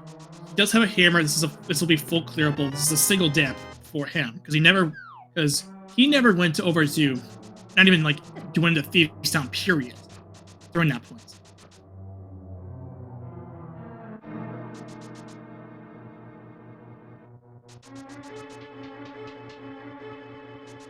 Oh, Aaron did not go into Thieves Town at all. Like he didn't even check the first floor. So yeah, that's what I just said. There's Aaron never went into Thieves Town at all. Not even like checked the first floor chests. Just straight up hasn't gone there. I think he does have a hammer because he did Swamp. Right? Yeah. The tracker occasionally has some issues registering inputs. Yeah, it tends to like 8 inputs, and it's just kind of this tracker. It's all reliable though.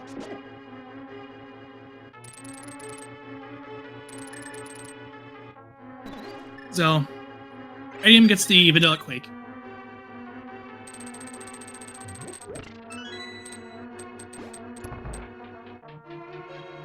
And for Aaron, now that means actually No. Yeah, this is still go -2. But if it shows up the fire rod, then Pyramid Fairy is dead. And that means you go into Skull Woods to do a clear. Mm-hmm. Which would, I believe, subsequently lead to the.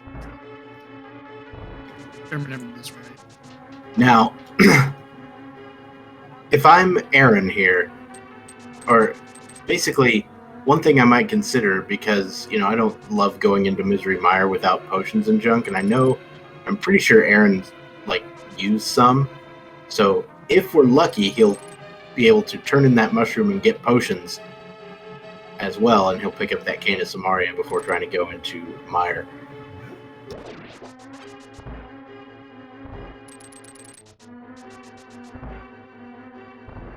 It's going to get the mushroom right here.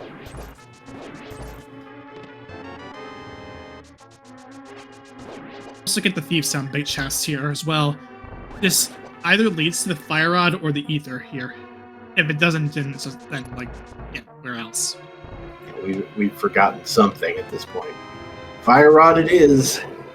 Okay, so that means Pyramid Fairy is dead. Ether is our go mode, and I would imagine you go up into Skull Woods to get the ether. I can't imagine any scenario in which it's not just on one of the two chests in the back of Skull Woods. This actually puts Aaron in the lead. As long as he turns in that mushroom before going into Mire, he'll be pretty well off. Yes, and that's like the most important thing. So, moral of the story, never do Thieves Town without the hammer. That's just the rule, right? Yeah. Although, Edium is also heading back over to the Thieves Town bait chest. So there's actually, I think there's a better advantage over towards Edium compared to Aaron, because Aaron still has to turn in the mushroom for the cane. Edium already has the cane and is just going to go for Fire Rod here. Yeah, so you know that mushroom play is going to take a little bit of time. So yeah, right now Edium's still probably the lead. I would say it's not a big lead. Depending on how long it takes Aaron to get over to the mushroom. Yes. Check. Yeah, which after clearing out the back of Skull, if the ether's there, then all really just gotta do is just turn the cane. It's just like your last thing you have to do, and then it gets close, I think. So you just have to hope that Aaron is going to turn that mushroom in before going into Mire looking for the cane. Because, you know, I've seen cane in Mire too many times to count, but it's not the case today, so. Yes. And actually, even though, like, Aaron had left out Thieves Town for quite a while, I'd argue that actually it was actually the right call. Like, if going into Thieves Town until it was last off, yeah, it would put you behind, but if, like, you didn't have to go into Thieves Town for a second time and subsequently orphan it off for quite a while.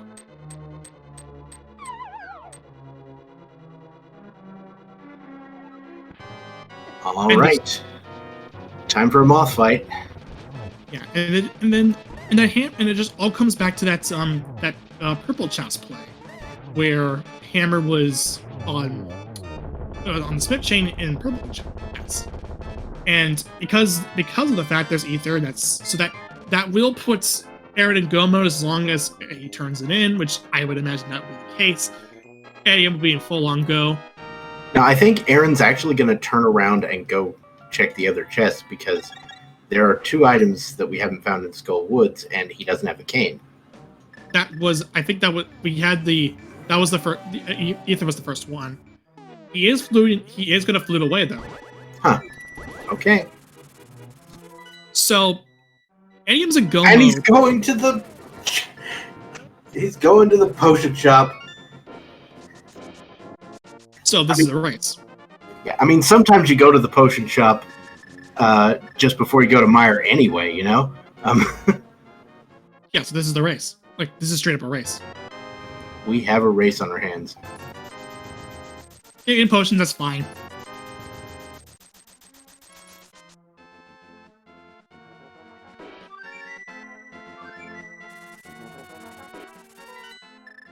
I think it's actually a goose, not a duck. Oh no, I had it right. I just said it wrong. Ducks flying geese. Yes, ducks are taking geese around and not moosing.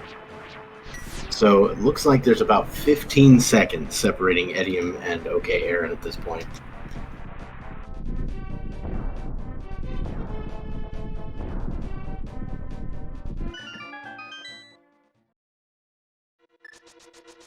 So yeah, this is actually, and again, I just think because of the play that he left out Thieves Town for the very end, this actually ended up being the right call. Yeah, it feels bad to just leave Thieves Town alone for so long, but it just so happened to be the right call. Yeah, I mean, I don't think, like, objectively, not knowing anything else about the seed, you can say that it's definitely the right call. But in this particular case, it was absolutely. Like, if I had a spoiler log for this seed, I would have absolutely skipped Thieves Town before I got the hammer. Right, and it's also a Cottonmire in this as well. So this actually gets close, and the only thing that's separating Edium and Aaron is GT routing.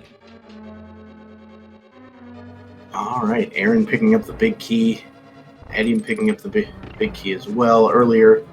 I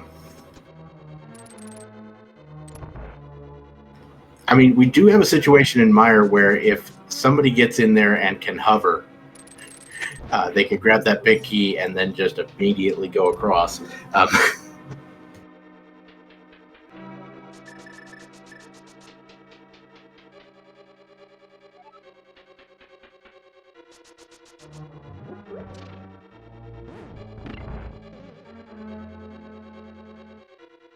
Alright, Spooky has been set up.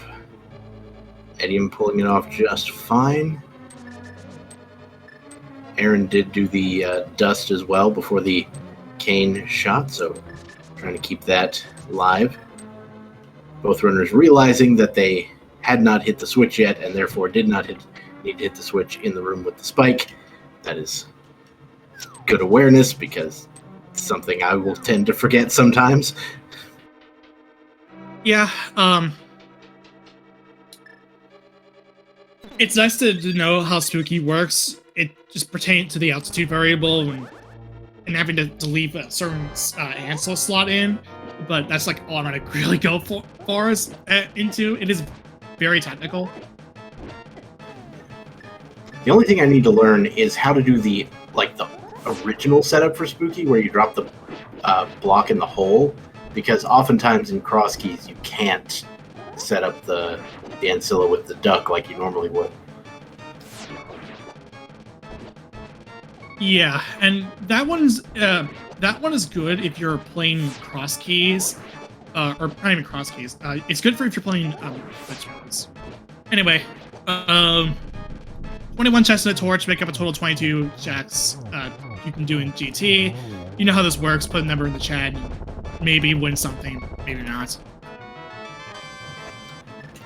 In this particular race, we generally tend to not run the bot because this is a massive community race, and there could be one or more other people who have already finished. And even then, the bots GT big key stuff. It's like far broken, so not even like it wasn't even like working for most of the main tournament like this past year. Fair enough.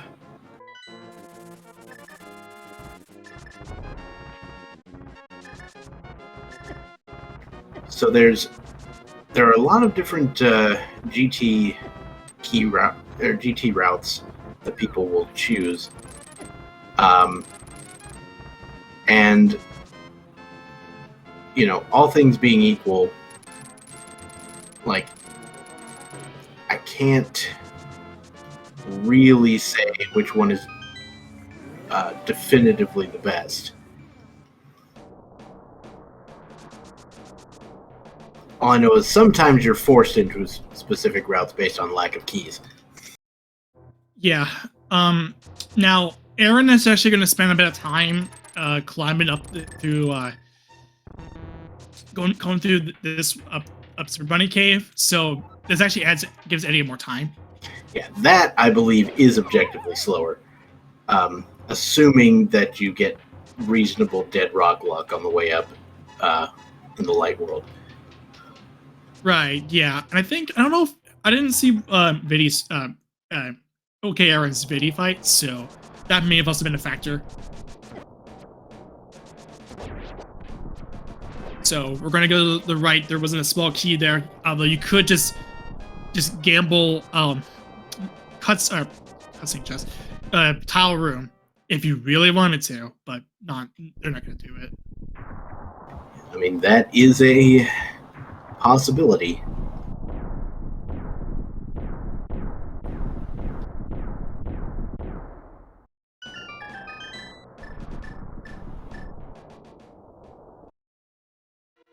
All right, another small key, a pair of bombs or group of bombs, another small key, and big 20. All right.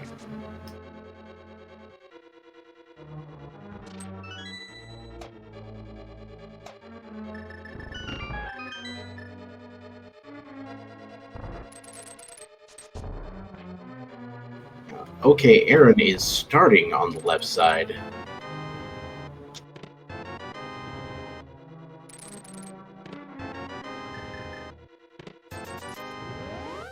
And is going to piece out to the right.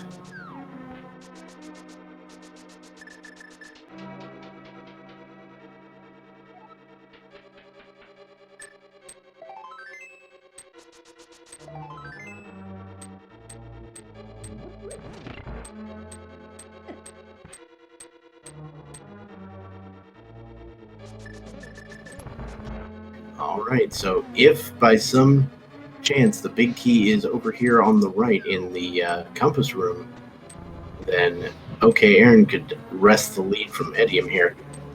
Yeah, and this would be a great comeback for Aaron, considering that considering that Thieves Town, leaving out Thieves Town for so long that it has been. Okay. Big heart, 50 rupees, and nothing. That is going to do it for the right-hand side. Okay, Aaron not going full right, which could have saved him here. It could still be tile room as well. There is that. But I mean, even in that case, I think Edium gets back to it faster than Aaron. Yeah, and he still has, and Edium will still have to do, the right side anyway before going into tile room. Red mail, precisely one room right of vanilla. Because Big Chats actually has the red mail in that game, even though you don't absolutely need to get it. Yeah, I mean, if you're like doing sort of like the beginner speedrunning route, a lot of times they recommend grabbing that. And there's the big key in what would be chest number 17, I believe, for Edium. Yeah, I would say it's 17, and if that's the case, then Son Flohan won by just putting it exactly on there. So, 3 acknowledgements. Yay! And also Surger won too. I missed Surger, but Surger was the first one to get 17. And you get a gift sub for from one of our trackers, Sorcerer Finch.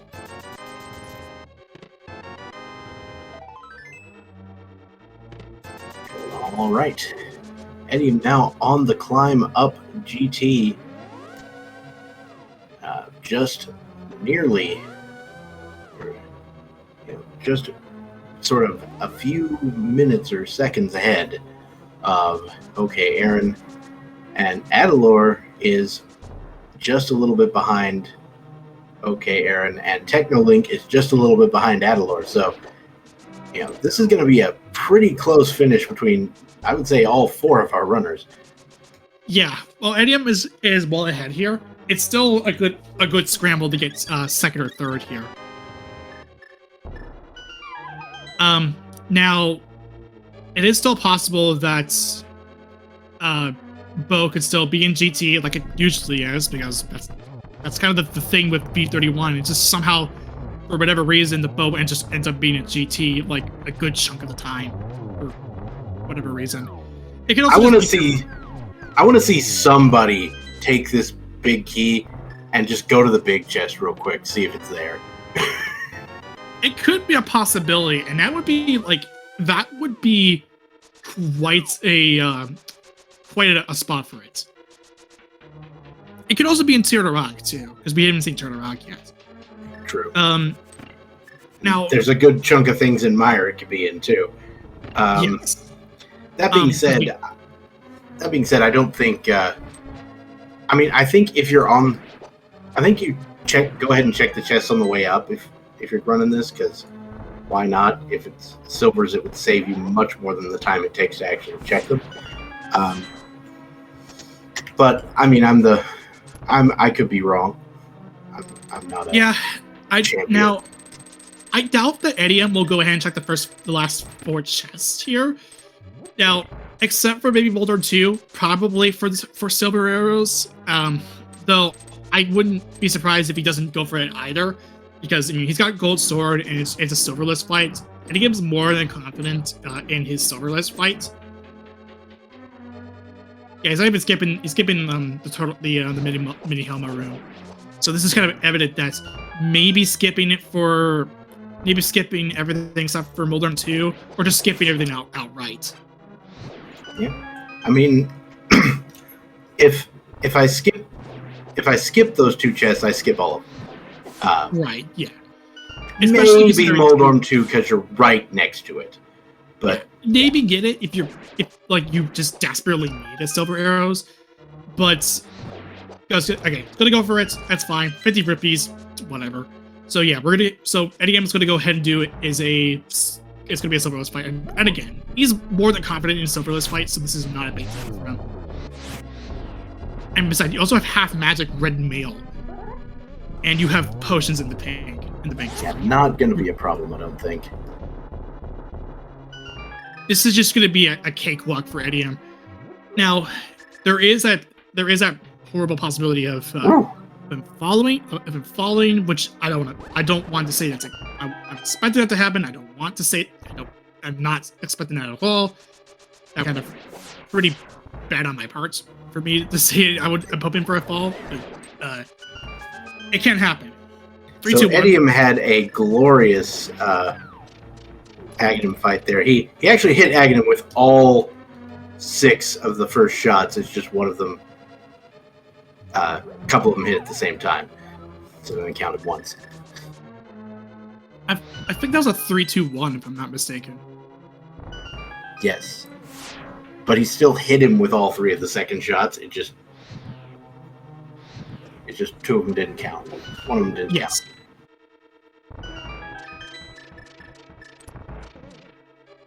Okay, Ganon fight for Edium in a nice pink room. Pretty garish.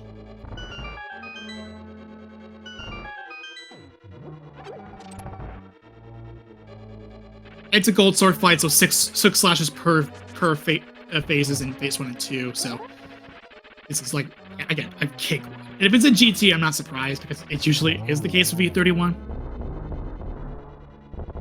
I wouldn't be surprised if it's in Turtleback either, or in Meyer.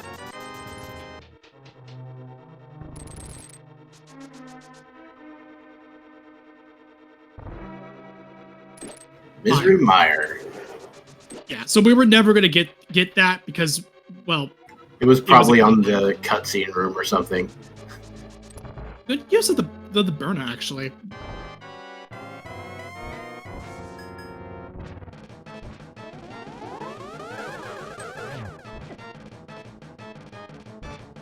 So, going for triples here. Yep. Basically, you want to light that torch just about when Ganon's getting ready to fire his shot there.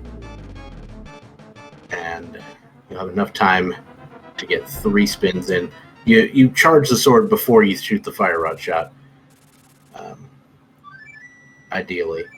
I think it can be done afterwards, but you have to be pretty precise.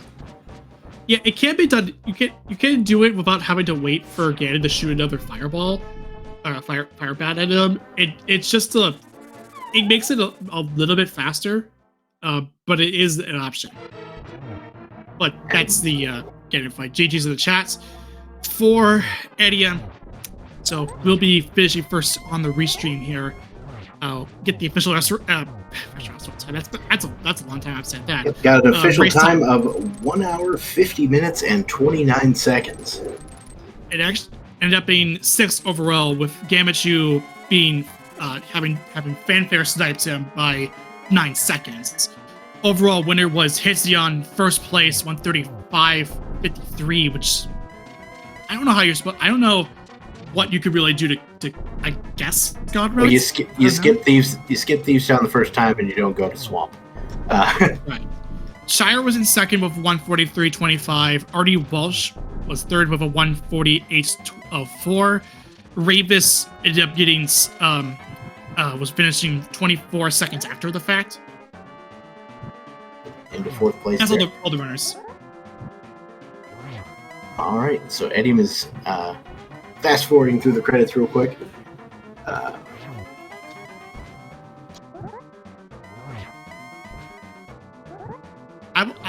I'll say this really quick about the credits here, new credits. I'm really happy that there's a your sprite buy box now, which just makes me, like, as a actual sprite creator, I made a sprite myself. To see my name as part of the credits, it's just this nice feels good moment. Also, hi Idiom. Hi Idiom, just GG. Yo. Alright. Yeah, congratulations. Being the first one to finish here on Restream. And everybody else is on the Ganon fight, so it was very, very, very, very close. Oh, okay. Yeah, and actually, Hera just got his Ganon down. Official time is going to be coming up here. It will be an official race time of 1:52.18, just finishing after Eddie. 7th overall. That seed sucked. Yeah, I don't blame you because Fire on a big chest, Hammer being in purple chest, which voluntarily meant you had to orphan off Hammer pegs and also the Thieves Town big chest. Unless you decided to not go into Thieves Town, which was what OK Aaron did, and also speaking of SDGs. If you put off Thieves Town forever, you get the fire rod a bit earlier.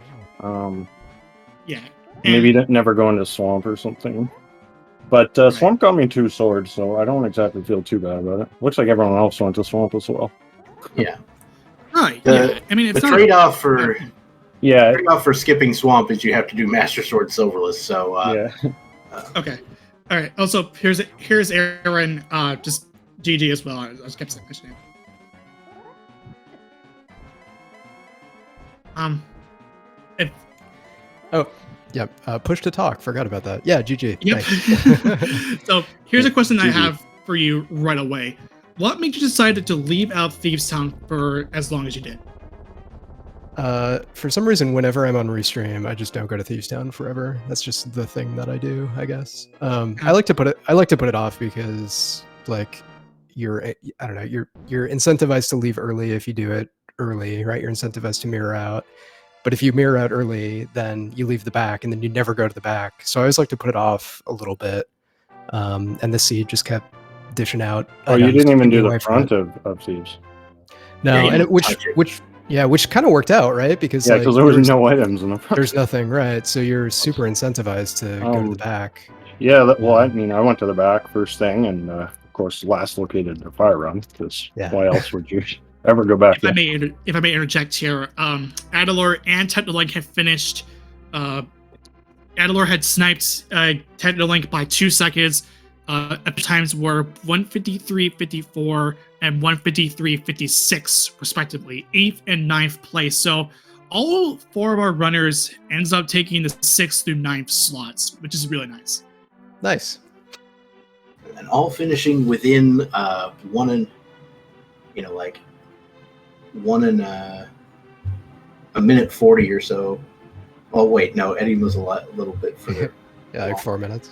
Like 3 minutes or so. Yeah, 3.5 minutes. 3.5 minutes of each other. Pretty nice. Pretty nice. Shout outs to whoever selected the restream runners on selecting a very competitive race. That honor goes to Oasis, who also rode the seat. Also rolled the seat here. Man, I was so happy getting that cane early. And then I was like, okay, maybe this will lead to a bunch of things in Turtle Rock, and then it just screwed me. It was just kind of a funny scene like that. We were a little worried, Aaron, that you might have, or might take the the fire rod and then the ether medallion and just go to Meyer looking for the cane instead of turning in the mushroom first. But luckily, you didn't do that. Yeah, right. Yeah, the mushroom is quick enough to just do it, I guess. But if there were any other checks, like if I had left, like maybe the boots checks or something, at that point I would have gone right to Meyer. So, and I mean, if I were you, and I'm assuming this was on your mind as well, I probably would have fluted to 2 anyway, just to potion up before I went into Meyer. Yeah, that was definitely a nice little bonus of checking that out for sure. Yeah, but yeah, I found the boots so late that I don't know. Like, obviously, I regret going into Swamp, even though the swords are nice, and then I regret. I think you were maybe talking about this right before I hopped on, just how the way that the magic bat was set up, it sort of like didn't get that tablet, and that's what happened to me. So I sort of regret getting those late, and then doing all the boots back the first time. I just completed the boots down, but yeah, my last one came real quick. Well, it looks like we have now been joined by both Adalor and Kipo. And by Kipo, I mean Technolink. Kipo is his name in the Discord. Technolink is on the screen. There we go. Good evening. Night, I should say. Hello, GG. GG. What a rude beat that was. Real absolute banger we cooked up today. We need more of these. It was honestly fun to play. Like getting to 20 minutes and being like, this sure is an Agassiz, huh? Let's go for it. And I like the moment the Master Sword popped up, I'm like, oh, this is probably an Agassiz. I'm just waiting to have that validated, and then the lamp on Zora Ledge. I'm like, yep, we're going for it. Because all 3 of them are in the Dark World. Imagine that. So what Technolink did that was different for like most people was that Techno stole the key from the first key guard, went over to the back of escape. So he was the first one to get the back of escape before anyone else. It was out of logic. And then one thing he did afterwards was he abused the fact that when you go back through Power Castle West, when you go up to where you go up to Aga, he abused the fact to go back through the same door he came from, and then Death Warp out to go and kill Aga 1. So, a good bit of like entrance knowledge there. Okay, yeah. I've been playing too much Koskis. Yeah, correct. Yeah, that's what I was kind of. That's all. That's what I was kind of. That's what I kind of thought that was the case because cross keys it teaches you to know what entrances go where. Yeah, and the part where I was able to route in Swamp Palace into the huts, into Graveyard Ledge, etc. I felt like, wait, am I playing Koskis or am I playing Open today? I gotta step out, but thanks for commentary. Thanks to the trackers, and GG's everyone. Yeah, GG Inium, and good luck in the future. It was a seed. It definitely showed what happens when, like, the location of the boots was kind of mean, but also very nice because it basically led you into it. If you actually had the hammer, had the mirror before getting the hammer, that's basically what it boiled down to. I assume that everyone who finished with the boots probably had that, or else you're probably going to ignore the boots for quite a while because there was. I think the only reason why you would like boots is to get a small key out of Desert's palace. So technically, you could have done it without boots. I believe it was Aaron who had boots. Boots evaded him for the longest time. Yeah, excruciating. Was it because you did you have the mirror when you got the hammer, or did you just go there in the light world? Oh man, I don't remember. Where? I don't know. I just remember not picking him up because I guess I didn't have that. No, I didn't have the hammer because I lost my portal doing Magic Bat. Yeah. Oh right. Yeah. Yep. I went back to pick that up and then did K45 dig sides chest into the Bombo's tablet into finish Desert off because boots are good. Boots are good. Yeah. I feel like there was a lot of time to be saved if you just got the Bombo's medallion, didn't do Eastern, or actually if you just didn't go into Pod or Eastern for the longest time, you just went back into Thieves to get the Fire Rod, so you could do Ice Palace, get the bow, and then do everything and be in go mode at that point because Mushroom led to Kane, if I recall correctly. Yep. But you would have to remember to handle the Mushroom before Ice Palace because that Icebreaker's kind of good. Yeah, turns out if you just don't go into Pod or Eastern here until you have a bow, you actually do really well on this one. But it's hard. It's so hard to do that, though. It's so hard to wait on it that long. So I'm like, you got like 10 or so items over there. There's a bunch. I just got to do it at some point, right? Just, I like putting it off, to be honest. The good part, if you put it off and go straight into the rest of Dark Worlds, if other people decide to go into Pod, because it was possible with the potion glitch. So I guess it was theoretically possible to complete the seed without double dipping any dungeons. Oh yeah, correct. Yes. You just have to. The thing that makes that route tough though, because that's I skipped Thieves Town, right? And I looped around. I got my mirror. But at that point, like getting the mirror opens up the whole dang mountain to you, and you have mitts at that point. So like to go back to Thieves Town to get your fire rod there is, I don't know, pretty tough. Like that's why Thieves Town just kept getting pushed off and off and off because something just came up. Yeah, and I don't know, like when you have Pod and Eastern sitting in front of you doing that over Pen and Thieves Town seems to make a lot of sense to me. But yeah, that would be the ideal way to do it for sure. I guess you did need to theoretically dip Desert first to get the flippers. Yeah. There was actually no. Did we have? I don't think we even had the ability to Insider glitch with the lamp. So unless you want to do Dark Aga, which is fun. Dark Ag. I'm like, nah, probably not. But yeah, I don't think we really had a good way to get that lamp without flippers. No.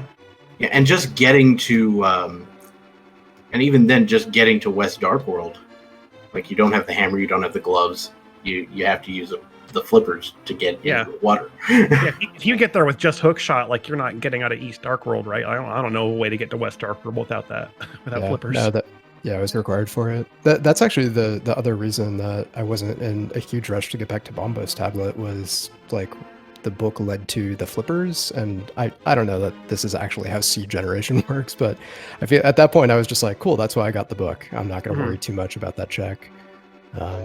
Obviously in this case, it was the mirror actually that made all the checks, like the mirror on the mountain was very nice And I can imagine that if you don't have that early, because whenever I get mids and I can get the hook shot, I really want to do the mountain as fast as possible because it's like 15, There's 16 checks. There's a lot up there. Yeah, the moment I found both, got out of Hype Cave, I'm like, oh, we're going to the mountain, 100%. There's so much to do up there. Like, even without Hera at the time, it was still a lot of stuff. Yeah, that was a universally adopted decision by all of our runners. I'd imagine. So we're just about ready to wrap up here, I think. So if you guys have any final thoughts, feel free to say them. Even though the scene is pretty awful as it is. Well, one of my final thoughts would be that if bows were not progressive, I would have never made that play into pod with the potion glitch, because you know that the bow can't be in the back of pods, but since there are two bows, it could be.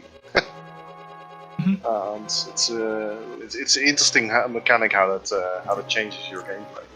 Yeah, I think that that's part of the reason that for the Speed Gaming Live event that's coming up, the tournament for that, they're going to run without progressive blows. Okay, that's kind of neat because it would have in this case it would have saved me a bit of time, but at the same time, like it's definitely makes that decision a lot harder, you know.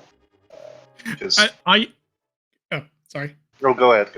Oh, yeah, I was gonna say that it's like, yes, finally, we're going back to V30, but now we have like V31 stuff.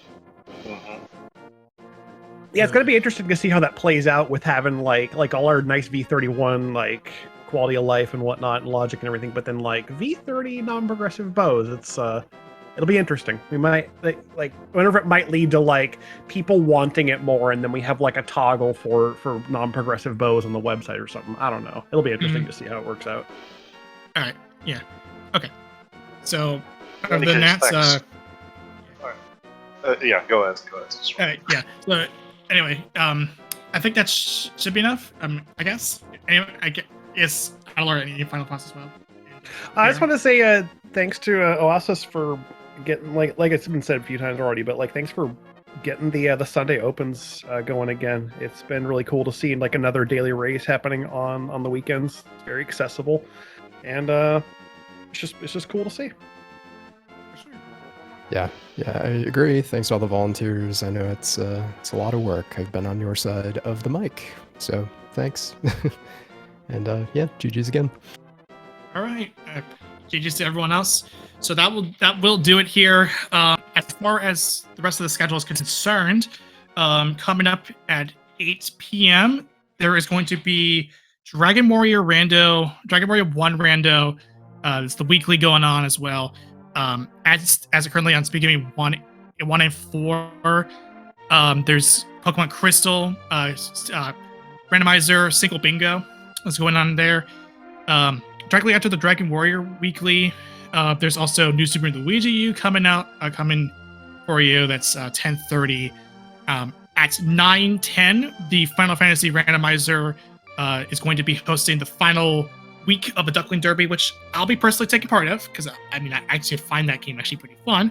There's also more New Super Luigi U coming up on 10 p.m. on Speed Gaming 3, and then to wrap things up for the nights here on, or not Speed Gaming 5, but on Speed Gaming 4, there's going to be the other one weekly. It is called Champion's Choice for these flags, and yeah. Well, good luck to you. Good luck to you in that match, there, Professor Renderer. No problem. I love Final Fantasy 1 Rando. I mean, I like Link to the Past Rando as well, but Final Fantasy 1 Rando is actually a lot of fun for me. All right. So yeah, once again, thank you to our runners for putting on an excellent show today, and a big thank you to our trackers, Sorcerer Finch and our Tarl, for taking care of all the buttons on the screen, all that mess.